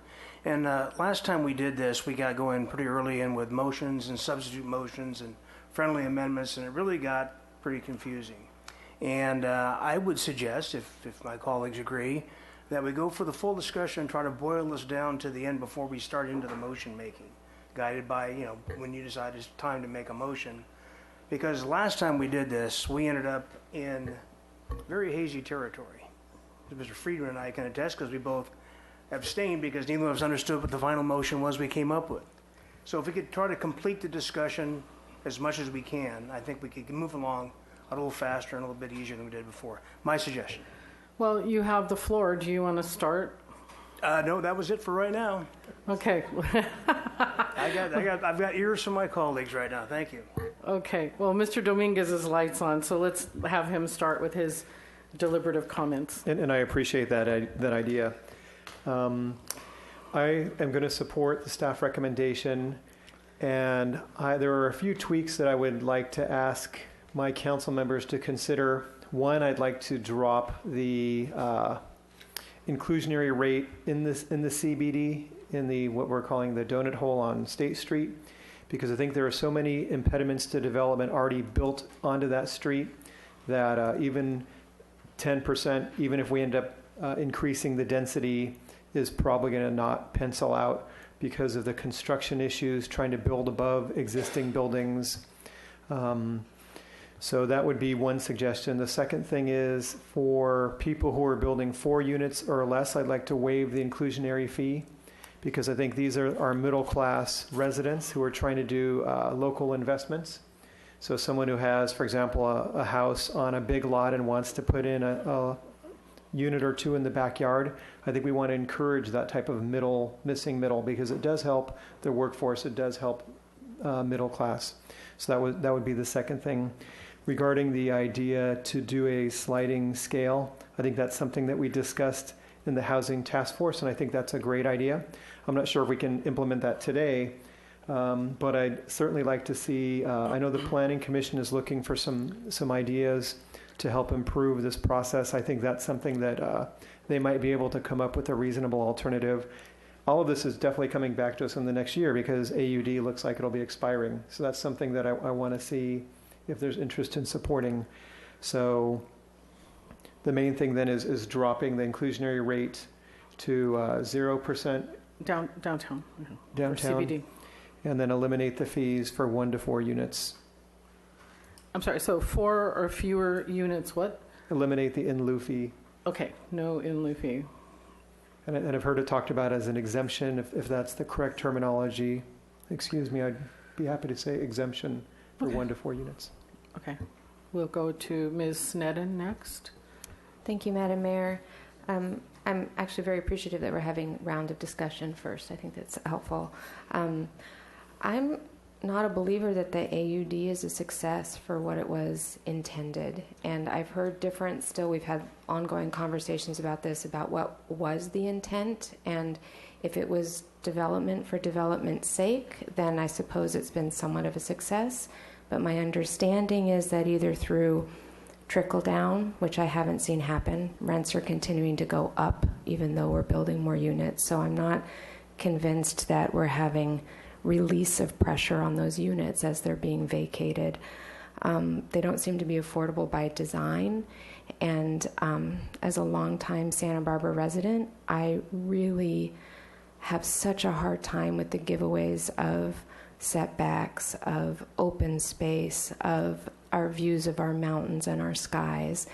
Those are giveaways, those are incentives. And for myself, if we're going to be giving so much away, I cannot see propelling the AUD program forward without inclusionary, which should have been in there since the beginning. I think that was an error that it wasn't part of the original, and I'm not even sure I'm supportive of continuing the AUD test program much longer myself, but I just can't see continuing to support it at all without this. So I would wholeheartedly be supporting the staff recommendation, which came from our internal discussions. I would also, I guess at a later time, not at this point because I think we need to get this moving forward, but the idea of replacing like for like in the future. I mean, we're losing 8 affordable bungalows, replacing it with density, which is taking away setbacks, views, open space, and we're losing affordability there. Again, not working. It was great to try it, but I'm not convinced it's working. One thing to add to, not for today, but in further discussion, that I really would like to see some accountability for what happens with the in lieu fees. I think we do have them in an account. There's something that hasn't happened yet with them. I think that might be part of a planning commission discussion or council discussion on how to best use those funds to really be creating workforce housing in the future. Okay, sounds good. So you like how it is just there. Okay, so Mr. Friedman? I'm going to first throw this out there. One, I appreciate all the public comment. I appreciate Councilman Dominguez modifying his motion. I think those two suggestions I'm supportive of those. I appreciate you. Those two suggestions. In particular, Ms. Donovan, the points you raise are very salient. I agree that there are troublesome issues that have come with the AUD. On the other side, we hadn't had rental housing for 40 years, so that's what we're trying to balance here. And there's a lot of issues that other members of the public raised. So outside of the motion today, I'm going to make a suggestion. We have a fall, we meet with the Planning Commission, the council, once or twice a year, and we have one scheduled for the fall. And I think it would be a good idea to have a full day meeting with the Planning Commission to discuss housing in general. One, understand what the state's doing. Two, what about the AUD? What are our options? And just get informational so we have a meeting open to the public, of course. A Brown Active public will be fully invited to participate in terms of being there, but really understanding what the state is, what our options are, and coming out a year from now, and some of these other ideas. So that's just something I want to just put out there. In terms of the proposal today, I think we really need to look at what is good governance, and in terms of the AUD program, and it's really looking at all sides of an issue and coming to the best possible solution. And it's something that's both responsive and responsible, and having an inclusionary component is both responsive and responsible. Since our last meeting, there's been a lot of media articles questioning motives of council members from the media, from council members, and that's just a lot of noise and distractions of what we're trying to do here today. And what I want to look at is just the original motion that I put forward, and then the motion that Councilmember Dominguez had put forward. And so what I originally proposed was a blanket 10%. Once you look at it, developers are arguing against that, so that's hardly a gift to developers. A $25 in lieu fee, again, hardly a gift to developers. They're arguing for nothing. And then the ability for projects less than 10 to have the ability to provide a unit, because the goal is to provide units. And so this case, they'd be able to provide it instead of an in lieu fee if they're building 9 units or less. And then when we look at the proposal that Councilmember Dominguez had put forward, they were very, very similar. If you look at, he incorporated the 10 units or less, the option to build a unit. It was 10% in the Central Business District. It was the $25 in lieu fee.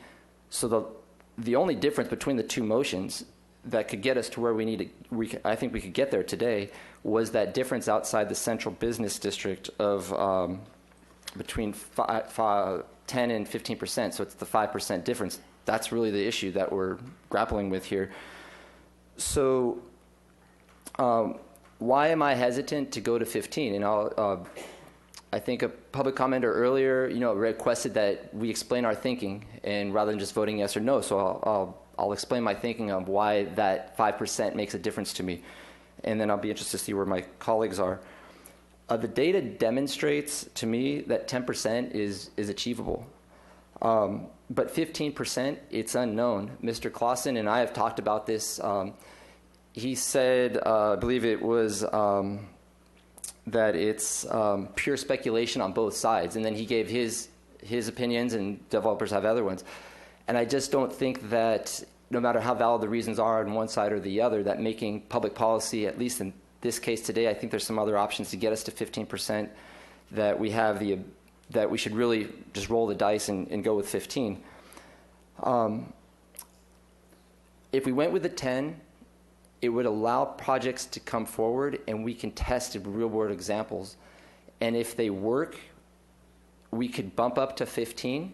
10% could be a transitionary measure to see if they work. Because Mickey Flax mentioned in the last hearing that to get to 15, there might be additional incentives you would need to provide. And I don't know if we'd want to do those trade-offs. So do 10%, see if it works, and we can always reevaluate it and get real data on it. So that's where I'm at on the proposal. I would do the 10%. I would incorporate Councilmember Dominguez's 2 suggestions. I think 10% gets us there. It gets us the ability to have a project or 2 that really look at what the rents come in as, and it's right in the middle, and it's responsive and responsible to me. Well, you're saying 10% inside the CBD and 10% outside? No. No, I am incorporating Councilmember Dominguez's 2 suggestions of eliminating it in the CBD and the 4 projects or less. I still support the $25 in lieu fee for projects of more than 4. But then for projects outside the CBD at 10% rather than a 15.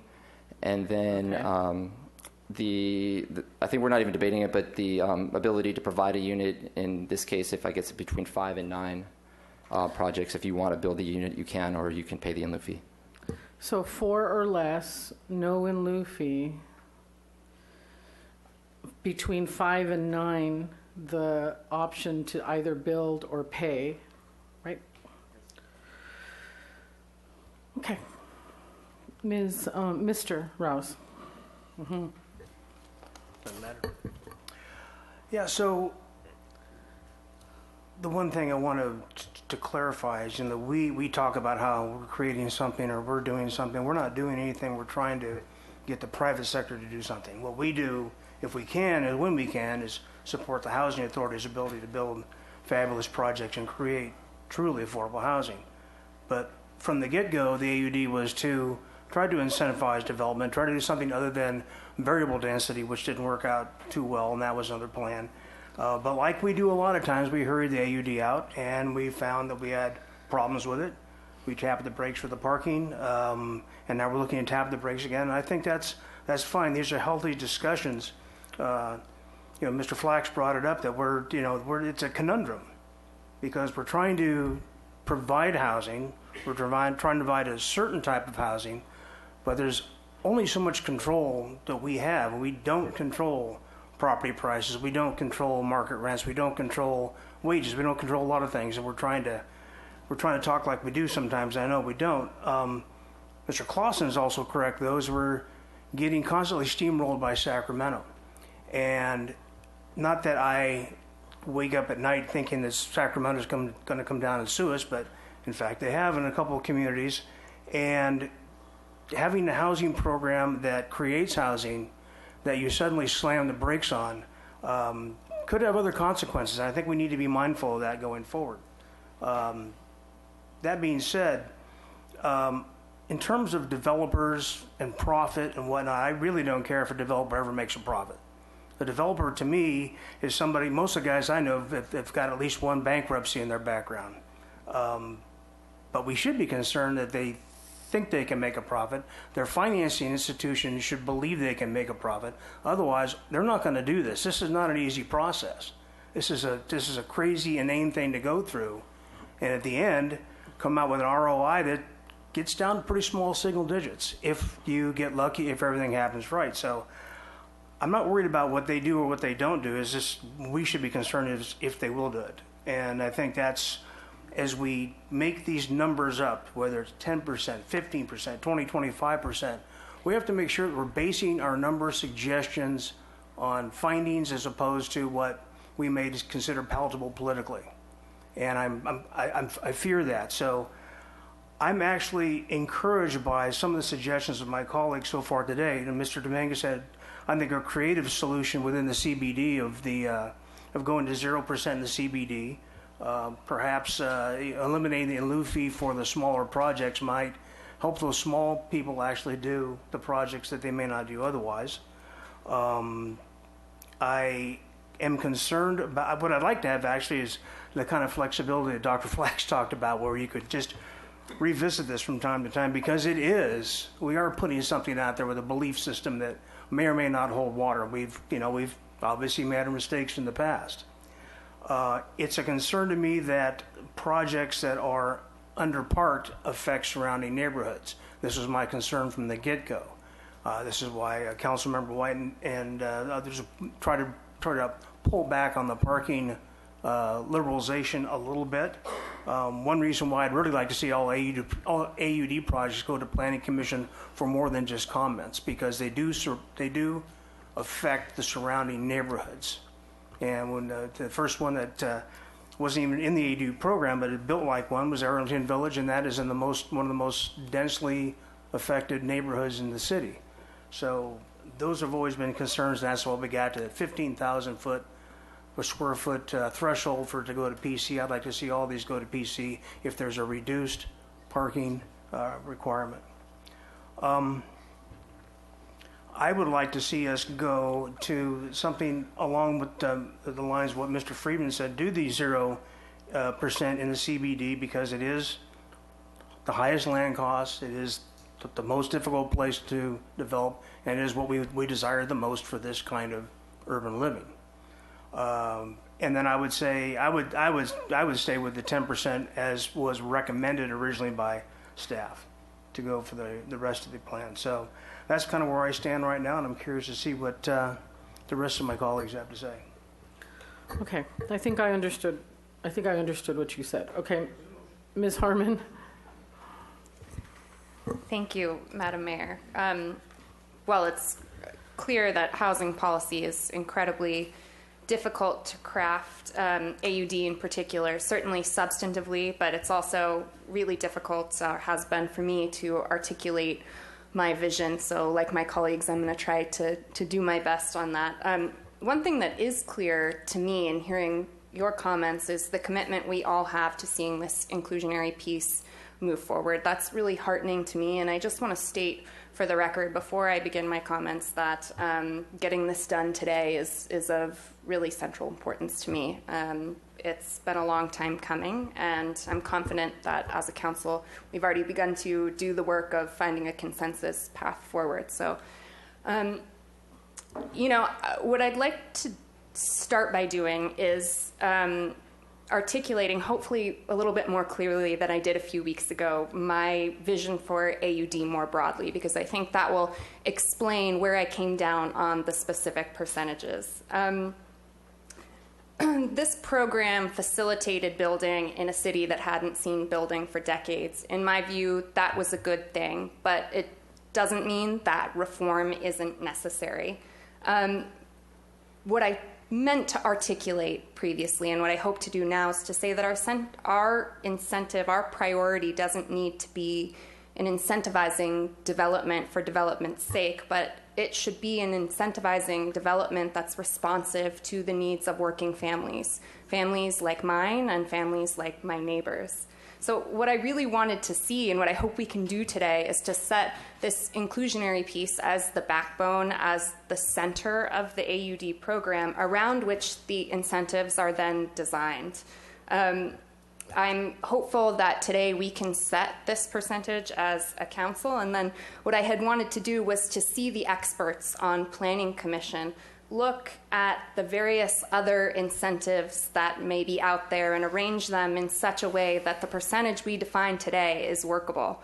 I was loath a few weeks ago to define what those incentives might be because what I didn't want to do was to stifle the creativity or the ingenuity of our Planning Commission. But I'm talking about parking, I'm talking about density bonus, I'm talking about dealing with the sunset provisions, and on and on and on. In my view, those incentives can be arranged in such a way that the percentages that we concretize today are workable for developers. So with that said, now on to the specific percentages themselves. In my view, we really should be thinking about crafting policy right now that first and foremost builds up and supports our working families. The efforts that we go through today are all about making it easier for our public safety officers, for our SEIU workers who keep this city running to live in the community that they serve. And I think we need to keep our eye on that ball. Of course, I work in business myself, so I understand that developers also have to be incentivized. But I do think that 15% affordable units can be made workable. I really do, because I've had conversations with the developer community, I've had conversations with PC members, and they've all said to a person, if we can get the incentives right, that percentage is absolutely workable. So that's really where my heart is, I have to say, it is. But I was also very much moved by the comments of Dr. Flax and Mr. Rodriguez. I'm not willing to let the perfect be the enemy of the good today. And while I want to see 15%, I think that's what my neighbors want, and I think it's what they deserve. I think everyone is more interested in getting something done than in seeing a specific number, and they really want to see us come to a consensus on behalf of working folks. Because frankly, I think it has to be said, whatever percentage we decide on today, whether it's 10% or 15%, it's really only a small step on the long road to crafting housing solutions in this city. It's a necessary step, it's an important step, but we're truly, this isn't the silver bullet that's gonna solve the problem. So I am unwilling to walk off this dais without getting something done. On to the solutions that have been proposed. I have a little bit of discomfort with 0% in the CBD because that's where my neighbors live. I mean, that's my district, and it's tough for me to think about going to my community and saying, no affordable units for you where you work, where you now live.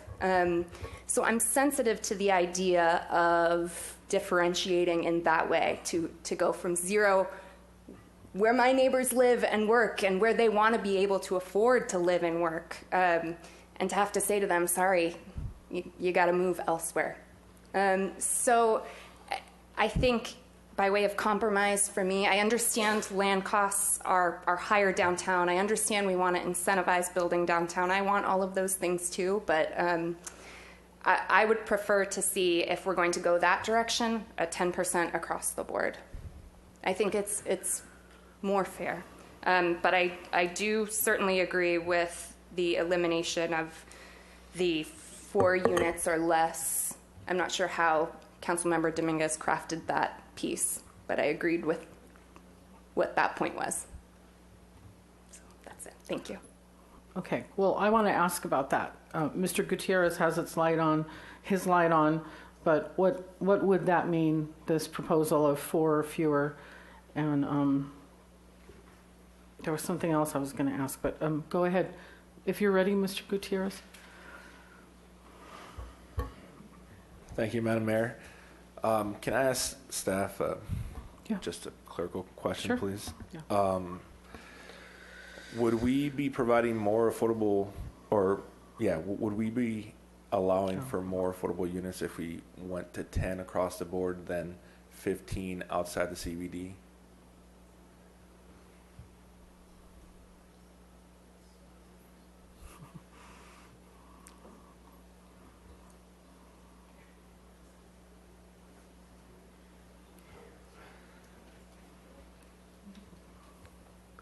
It's like Jeopardy.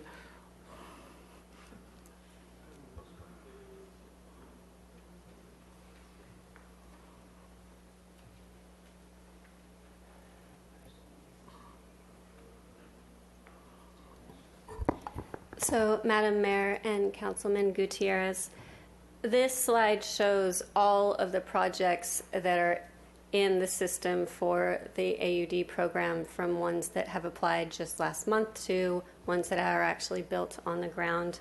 And it shows the variation between how many units and how many projects are inside the Central Business District and outside the Central Business District. So as you can see, if you do the quick math, there are a lot more units outside the Central Business District being proposed to be built or being built than inside the Central Business District. Does that get to the answer you're looking for? And Madam Mayor, Councilmember Casey. Gutierrez, I think one of your questions was, will we get more units with a 15% inclusionary rate versus a 10% rate? I'm afraid we can't give you a concrete answer on that. On a go-forward basis, there's just a lot of factors about who's going to move forward with development or not. It's hard for us to say. If you had an equal number of units that go forward, sure, you're going to get a few more units under the 15% inclusionary program. But does the 15% number discourage some people going forward? It's plausible that you might actually get more affordable units out of a 10% number because you'll see more activity occur under that scenario. So it's really hard to give you a concrete answer that one way or the other. Okay, thank you. So I just want to note that it seems that more people, more community members have come up and spoken about how 15% is something that we need.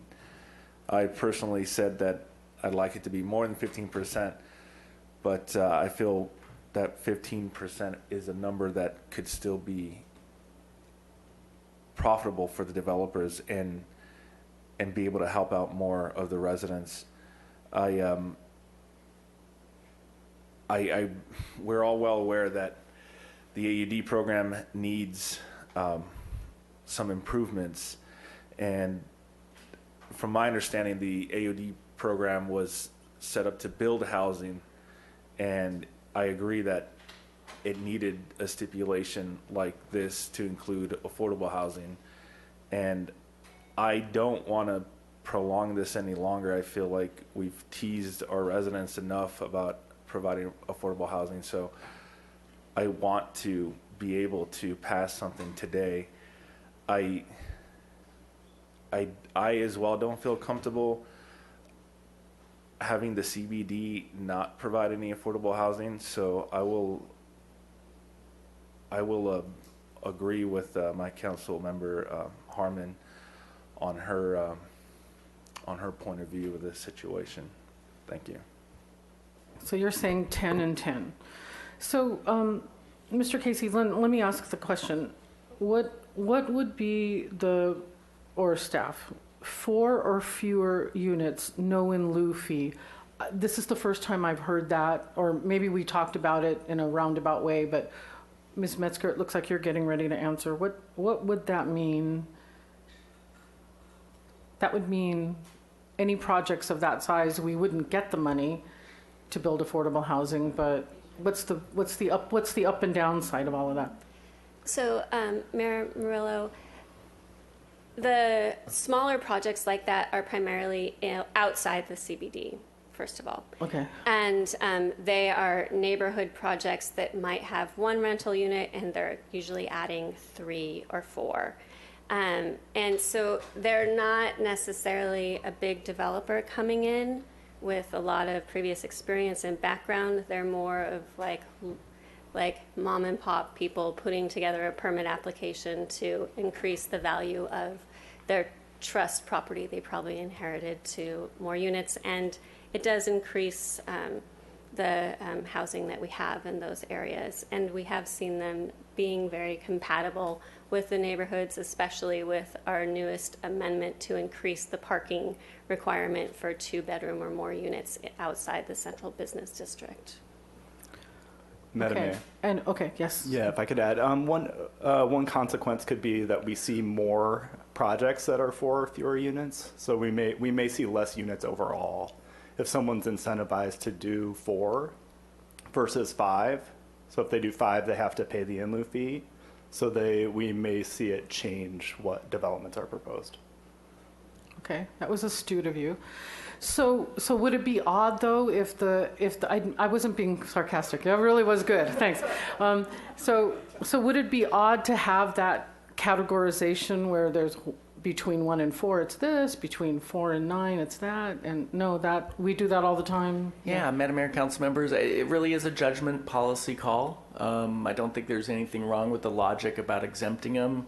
Ms. Metzger used the term mom and pop type units. We've used that for quite some time about trying to encourage kind of those more infill in the neighborhood. But if you want them to contribute financially towards the affordable housing issue, then you keep the in lieu fee in place.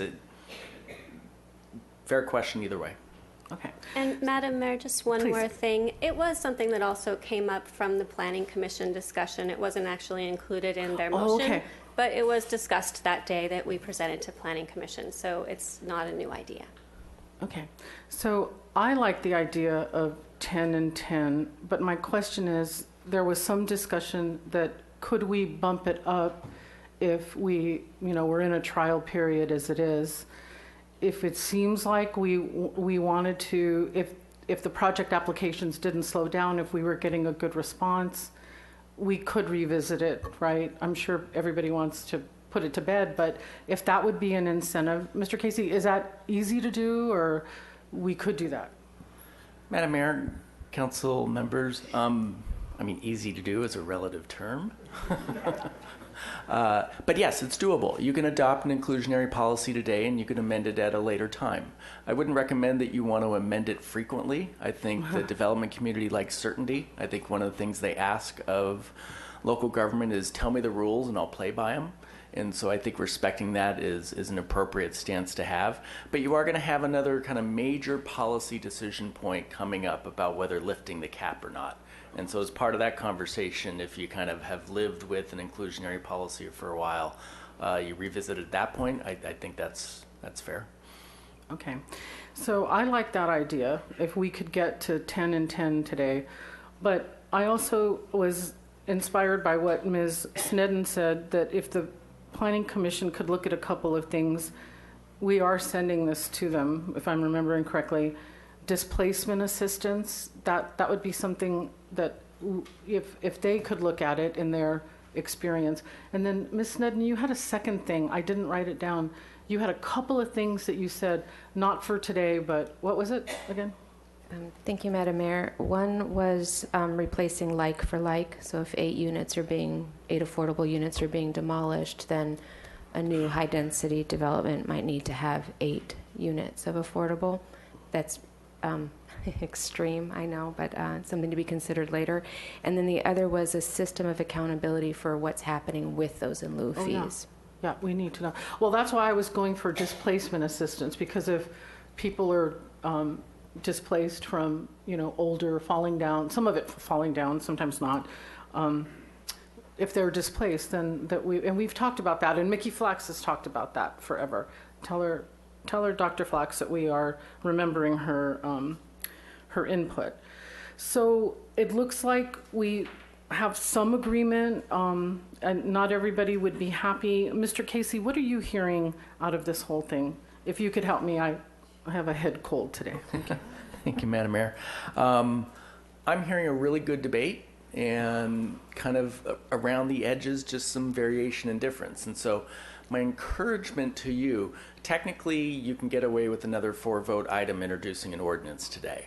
But that doesn't help you when at adoption you need 5 votes. And so my encouragement to you would be to find a motion that has 5 vote support such that we don't have an awkwardness of not having enough votes for the adoption, and then you're just back at having this conversation again. So I just think it's prudent.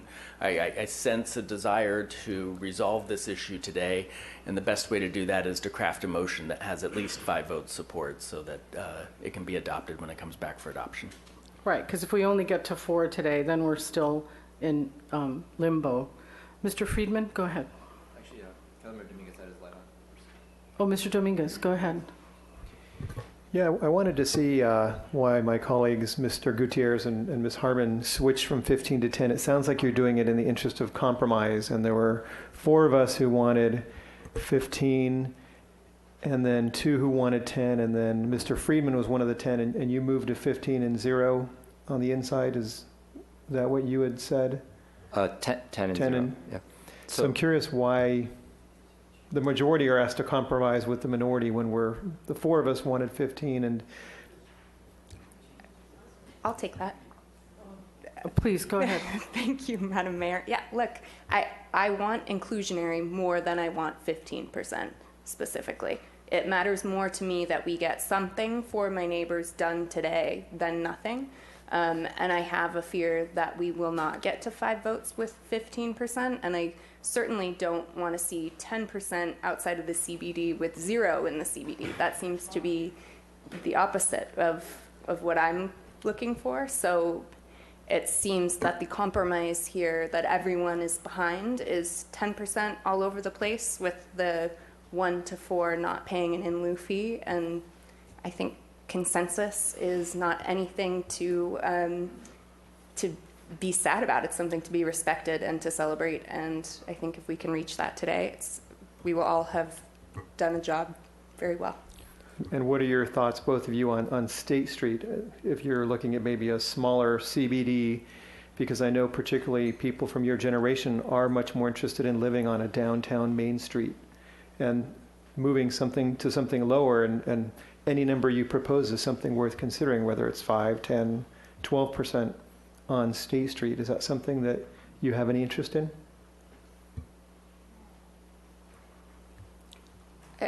You know, I think we're getting a little bit into the weeds there. Where specifically on State Street, what percentage is going to make a difference to encourage development on State? I mean, do we have, I'm going to take a page out of Councilmember Rouse's book, do we have the data that's going to show that if we go down to 5% on this specific block of State Street, it's going to do the work that we want it to do? My worry is that if we continue to complicate this, we're going to lose the majority that we have, and we won't be able to pass this important measure. So personally, I think unless we have real strong data about where to do that and how to do it, I think it makes more sense to compromise. So the question is how to put housing on State Street. So what if Ms. Harmon and Mr. Dominguez, we sent that to the Planning Commission as well? Could that be something they could tackle? And Madam Mayor and council members, that Yes. is on their list of Already one of on their their top list. priorities to look at as part of Phase 2, which will likely include the increased density for the downtown core that we've been talking about for some time. So if we took a vote today for 10% in the CBD, with the understanding that the Planning Commission may do some tweaks and that number may change after they've done their work, is that cool with everybody? Well, it's cool, except for we kicked it to Planning Commission a year ago, February, and we just haven't seen the movement. And since it's just one street, I think the carve-out's easy. It's from Cabrillo to the Arlington Village, because that's where our residential is on State Street, the few units that are there. So I don't think it's complicated enough where we need to send it out to someone. And every city in America is looking at how do you put people on Main Street.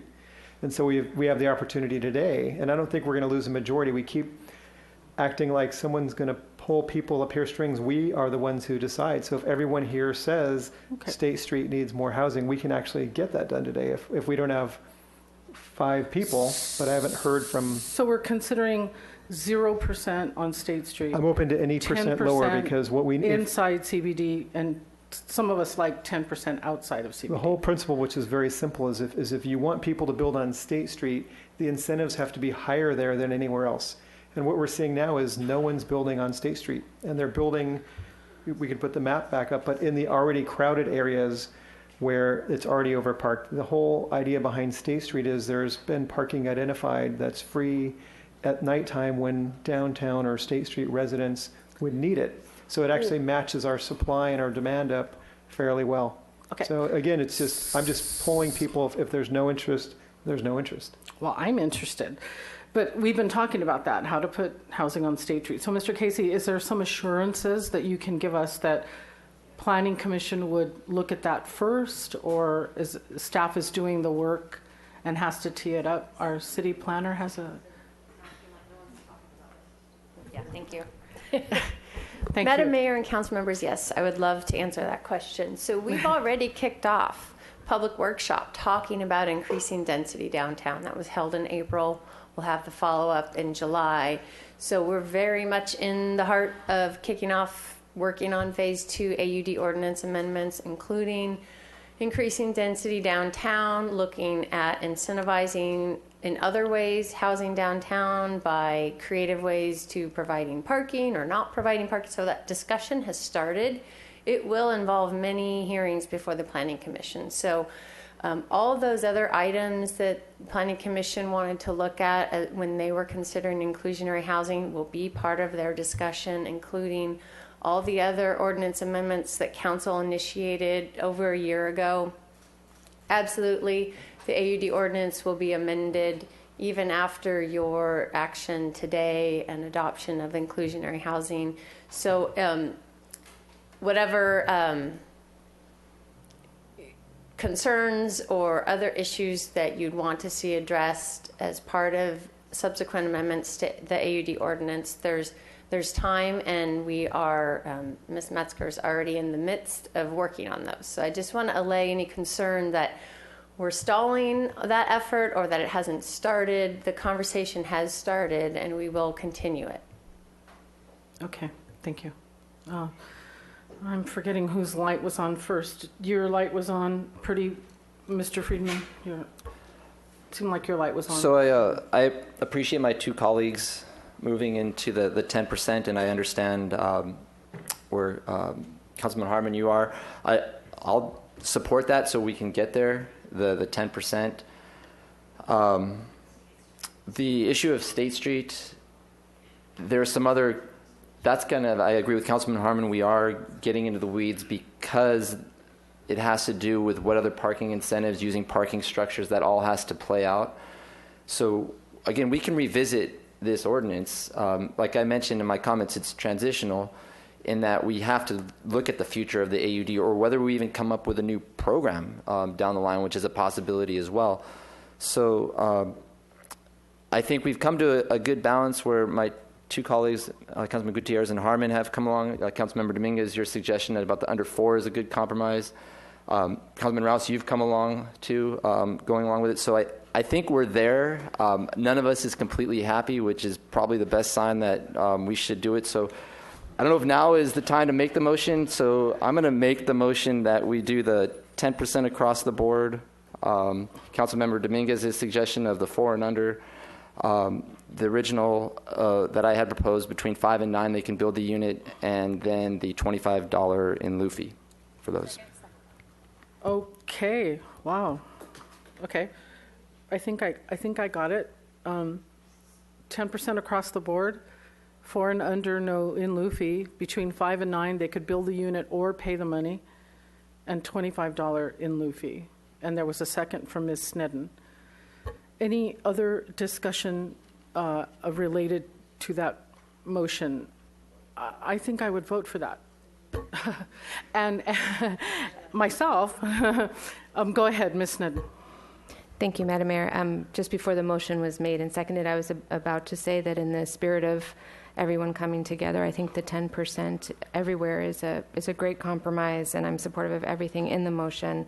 I will say, though, that In phase 2, I am going to be myself looking for pulling back a little bit on the parking giveaways and pulling back a little bit on the setback giveaways. I think we could have done 15%, and so that's something that I'll just like to be giving input in phase 2. Well,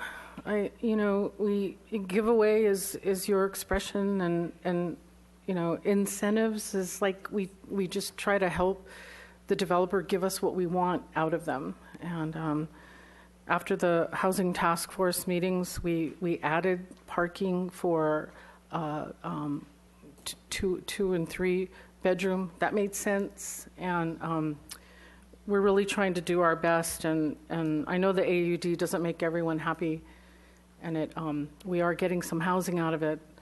But anyway, so this is good. We've had a good discussion. Ms. Clerk, do you understand the motion? And anything to add, Mr. Casey, or? I have something, Madam Mayor. Oh, Mr. Kalan, thank you. Yeah, excuse me, just procedurally, we can't make the edits with respect to excluding the 4 or fewer on the fly, so we will bring this back for introduction at your next meeting. Okay, which is July 16th, if I'm understanding. So thank you. With that understanding, if you would read back the motion, Madam Clerk. Madam Mayor and Council, and please let me know if this should be clarified. Motion by Mayor Pro Tem Friedman, seconded by Councilmember Snedden, for 10% inclusionary housing within and outside the Central Business District, not requiring an in-lieu fee or inclusionary unit for projects with 4 or under units. For projects with 5 to 9 units, have either an in-lieu fee or building the inclusionary unit and a $25 in-lieu fee. Yes, ma'am. We'll take a roll call vote if there's no other discussion. Councilmember Dominguez. Yes. Mayor Pro Tem Friedman. Yes. Councilmember Gutierrez. Yes. Councilmember Harmon. Yes. Councilmember Rouse. Aye. Councilmember Snedden. Yes. And Mayor Murillo. Aye. Was that 7? Very good. We'll go ahead and close that item with thanks to everyone. And we'll move on to number 18. And thank you, planning staff. Thank you for wearing Dodger blue today. Ms. Clerk.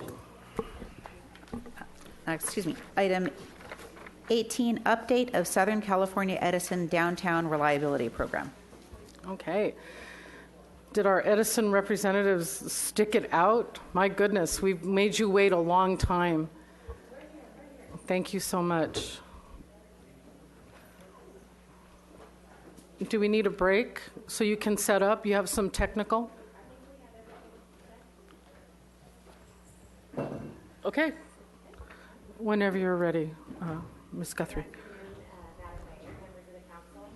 Oh, I'm sorry. I turned it off. Oh, okay. Start again, please. Okay. Good afternoon, Madam Mayor, members of the council. My name is Rondi Guthrie, Government Relations Manager with Southern California Edison.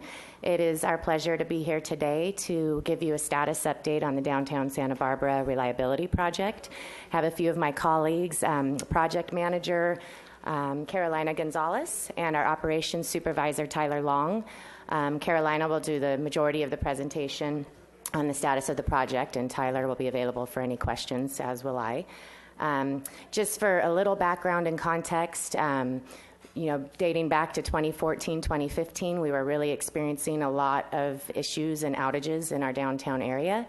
Obviously heard a lot from our customers. I'm sure the city did as well, and have really been working with the city. This project started in 2017 on getting a more reliable system for our downtown customers. So with that, I'll turn it over to Carolina to give you the status of where we are, and we'll go over some of our communications with the community. Thank you. Thank you.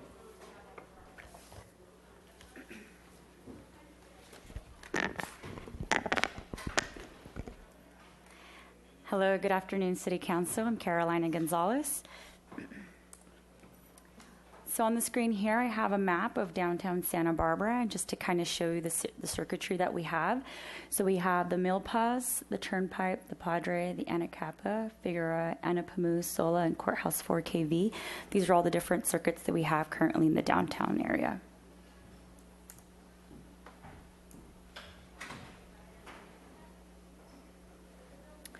So our long-term reliability plan, so some of the items in our scope, things that we plan to do, have already done, is to upgrade the circuitry from 4 kV to a 16 kV system. We're installing pad-mounted equipment throughout the area. We're installing and replacing underground structures. We're replacing mainline and radial cable, replacing numerous types of equipment in underground. Benefits for this project is that we're going to be upgrading aged infrastructure. We are going to be upgrading the grid, making the grid up to date, and minimize the likelihood of unanticipated and extended outages. Overall, we are improving the reliability and operability. Increased automation will improve system restoration times. Some of the challenges that we face, potential challenges that we face with this project, are locations for the pad-mounted equipment, civil construction in any downtown area because of the size, one-way streets, parking, traffic control. Other challenges required planned outages. So sometimes we have to have day outages and sometimes we have to have night outages. We also have holiday moratoriums, special events, restricted construction hours, other major projects in the downtown area, and the weather. But please know that we've been working very closely with your city staff to resolve the challenges that come across this project. So far everything has been working good. Thank you. So we've broken up this project into 4 major phases. First phase is upgrading the system from a 4 kV system to a 16 kV system. This particular phase is about 75% complete. Second phase has 2 subsections, which is civil and electrical. We're 90% completed there. Phase 3 is another set of civil and electrical, 60%. And the last phase is we have not started anything on that portion yet. And overall, it's about 56% completion for the overall project. So this boundary map here, that's also available on the city website, shows boundaries for this project. So the first phase of the project, as you can see, is scattered throughout the area. Phase 2 is mainly Chapala Street. Phase 3 would be mainly Santa Barbara Street. And then the last phase would be through Anacapa Street. So just we'll dive a little deeper into the construction status for the phase here. So for cutover phase that we're 75% complete, we expect to be done with that portion by the end of September. The next phase of the project, we expect to be done by the end of July. So some of the things that we've completed is we've upgraded transformers, we've removed cable, we upgraded the cable, we've installed more than 6 new underground structures throughout Chapala. We've also installed above ground switches on the sidewalks as well.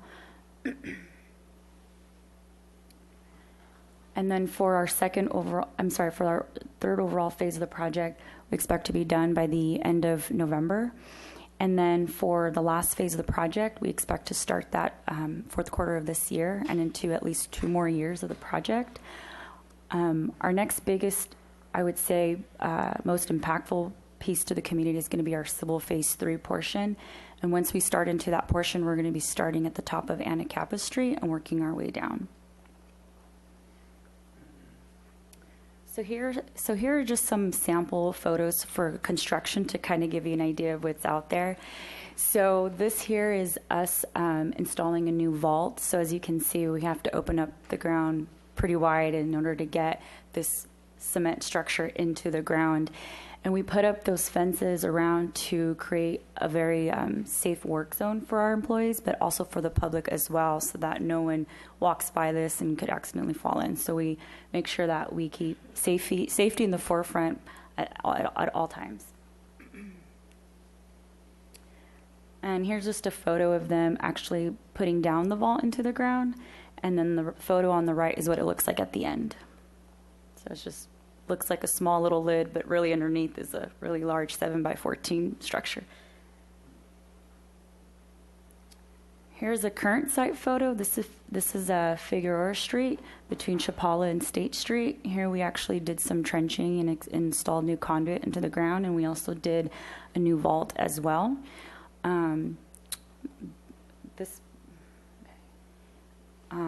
Right in front of that vault is actually this Paseo here, in which we're going to be installing our first above-ground transformer equipment on there. So as you can see, there was a tree and a planter, and now that has now been cleared off, and now there's going to be a cement pad there where we're going to place the above-ground equipment. And then now Rondi's going to speak a little. Can I interrupt you? Mr. Rouse has a question. Thank you, Madam Yes. Mayor. Quick question. That's okay. So Sure thing. you mentioned that last one, the above ground, the transformer. And as I recall, as we started this conversation, you were going to try to maximize the amount of above ground transformers. Is that because everything we had was undergrounding? And I know, did we get there, or did we get to where you wanted to go? Or? Yes, we did. So I believe, was it December, November we got the easements approved? I can't remember. Was it in December we got the easements approved? So it was sometime last year where the easements were granted for the above ground equipment. I believe we got about 6 of them approved. So it was thanks to all of you for being on board and approving that. I think it was in November or December that happened of last year. So we have the locations, and now it's just actually finally doing the construction piece of it. Okay, thank you. No problem. Thanks. Okay. And so Rondi now is going to speak on communication.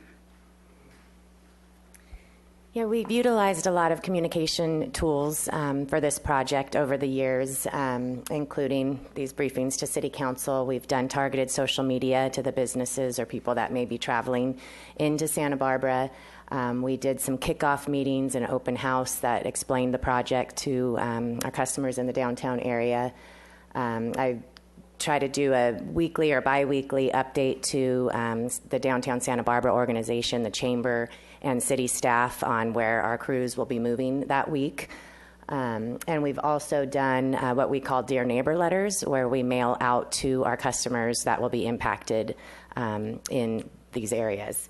And here are some examples. So you can see some of the targeted social media we've done. And we also do have cards that we give the crews that are working downtown. If anybody has any questions, we have a phone number, a website, and an email that people can reach out to us specific to this project. Here are some examples of a fact sheet that we put together at the beginning of the project, a Dear Neighbor letter that was mailed out, and again, some social media. And we do have, as I mentioned, a dedicated website that we recently updated for people, and we're sending people there if they have any questions about the project. As for all of our work that we're doing, we encourage people to go either to SCE.com. They can find out about any outages, planned or unplanned in their area. And we also have a mobile app that people can download on their devices to get up-to-date information on any outage we have in their area. These, again, are just more general information, phone numbers for Edison, or to report outages or anything like that, some of the 800 numbers that people can call. And this is a list of the specific project outreach information for this project. So the 800 number, the website, and the email are the top 3 specific to this project, and then our other customer service lines. I think that's the status update, so we would welcome any questions you might have. Questions or comments at this point, because I don't see any speaker slips. I see someone in the back there. No. Yeah. My neighbor from the west side. No, he doesn't have questions. Okay. Mr. Dominguez, go ahead. I just want to say on behalf of the residents, particularly downtown and the east side, construction has gone as smoothly as it can given the nature and the scope. And your communication has been above average and amazing. Every time I call, someone's there to answer questions and respond to questions. So thank you very much for being such a great what's the right word I'm looking for? Thank you for being so responsive. We really appreciate it. Thank you. Glad to hear that. And Madam Mayor, council Yes. members, Mr. Hendel can follow up if I don't say this quite correctly. We're also trying to balance our repaving and rebuilding a lot of our downtown roads that are in bad shape. But we also know that Edison is coming through with this project that's going to tear up the roads. And so we're trying to maintain them in an adequate way, wait until Edison comes through, and then rebuild the roads after that. So there's a little good coordination going on. We're getting at some of the key arterials downtown a little bit later than I think we would have otherwise, but it just makes sense to wait for this project to work its way through. You're good? Nothing to add there? Okay, thanks.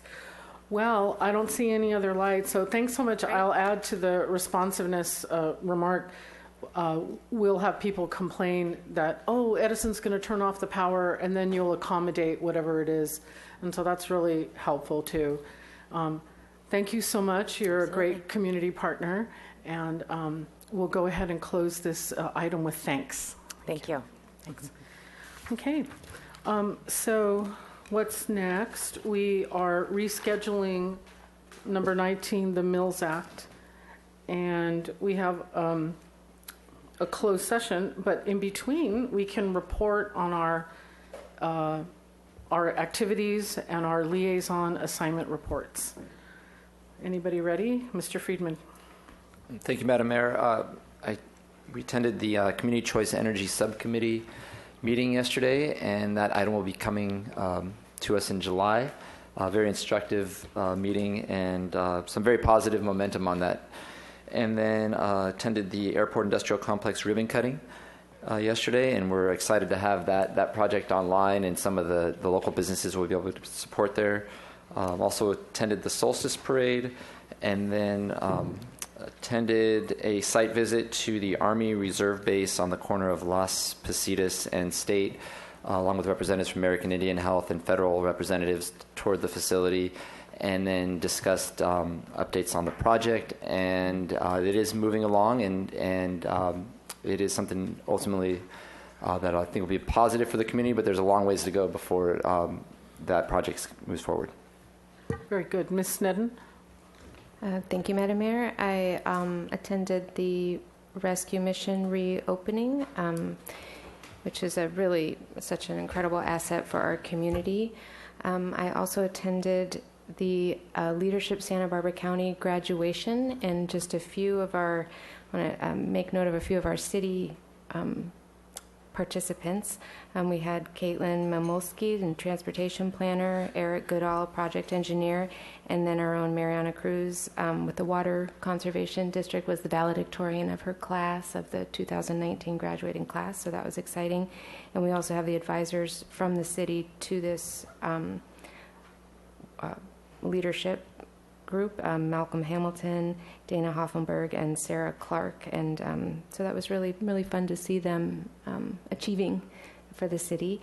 Also attended, as many of us, the Solstice Parade. And I've heard from so many people it was the best ever. So yay for our solstice. Attended COMB. We appointed new officers. Polly Holcomb from Carpinteria is president, and I am vice president.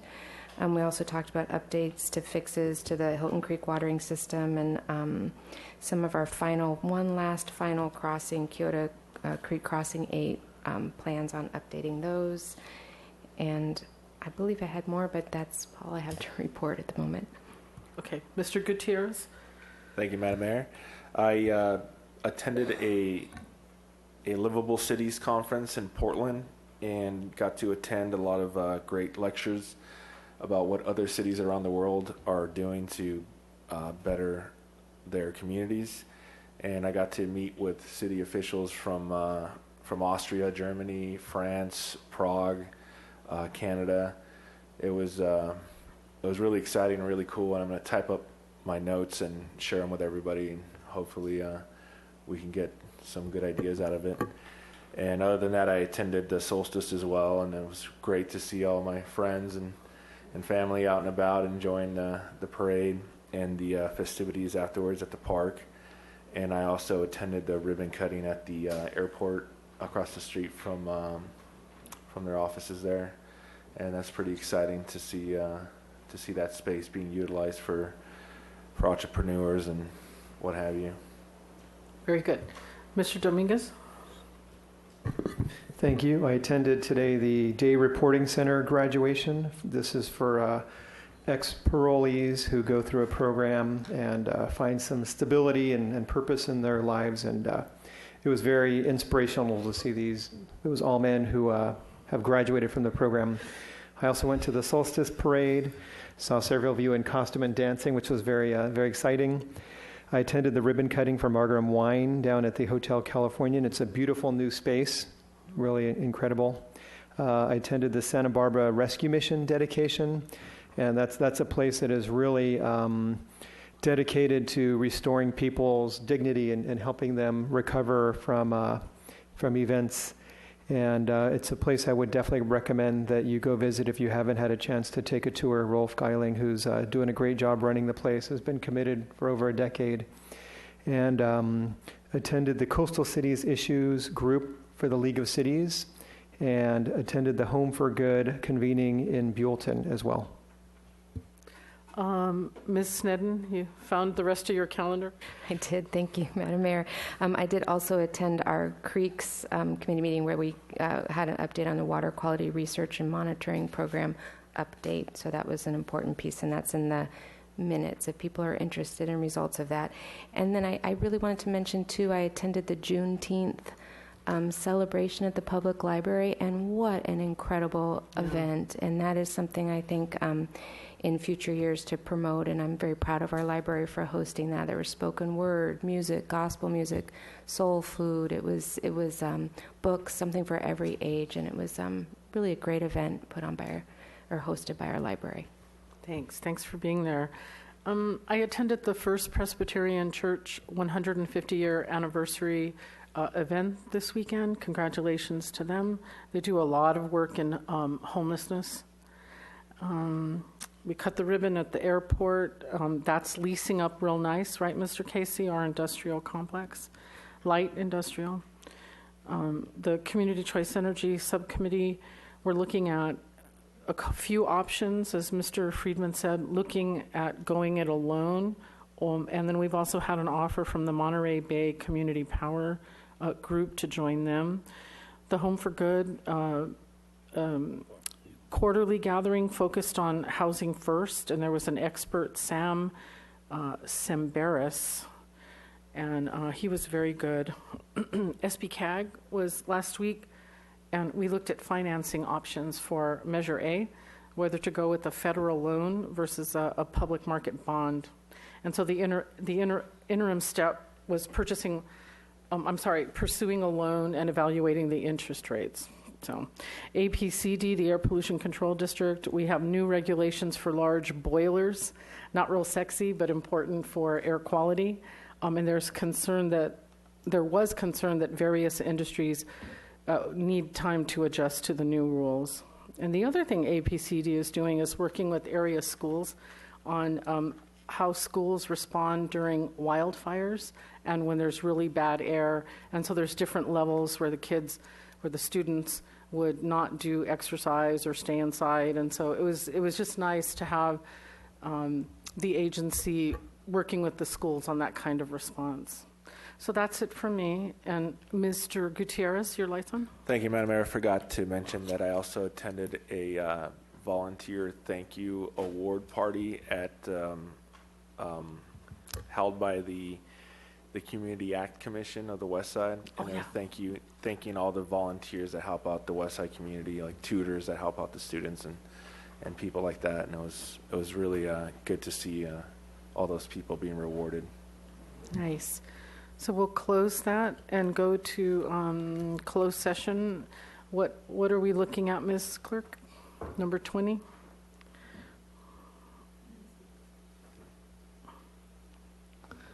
Item 20, conference with city attorney, existing litigation as described in agenda item 20. And we won't be reporting back. So this meeting is adjourned to closed session, and then we're back on July 16th. Thank you.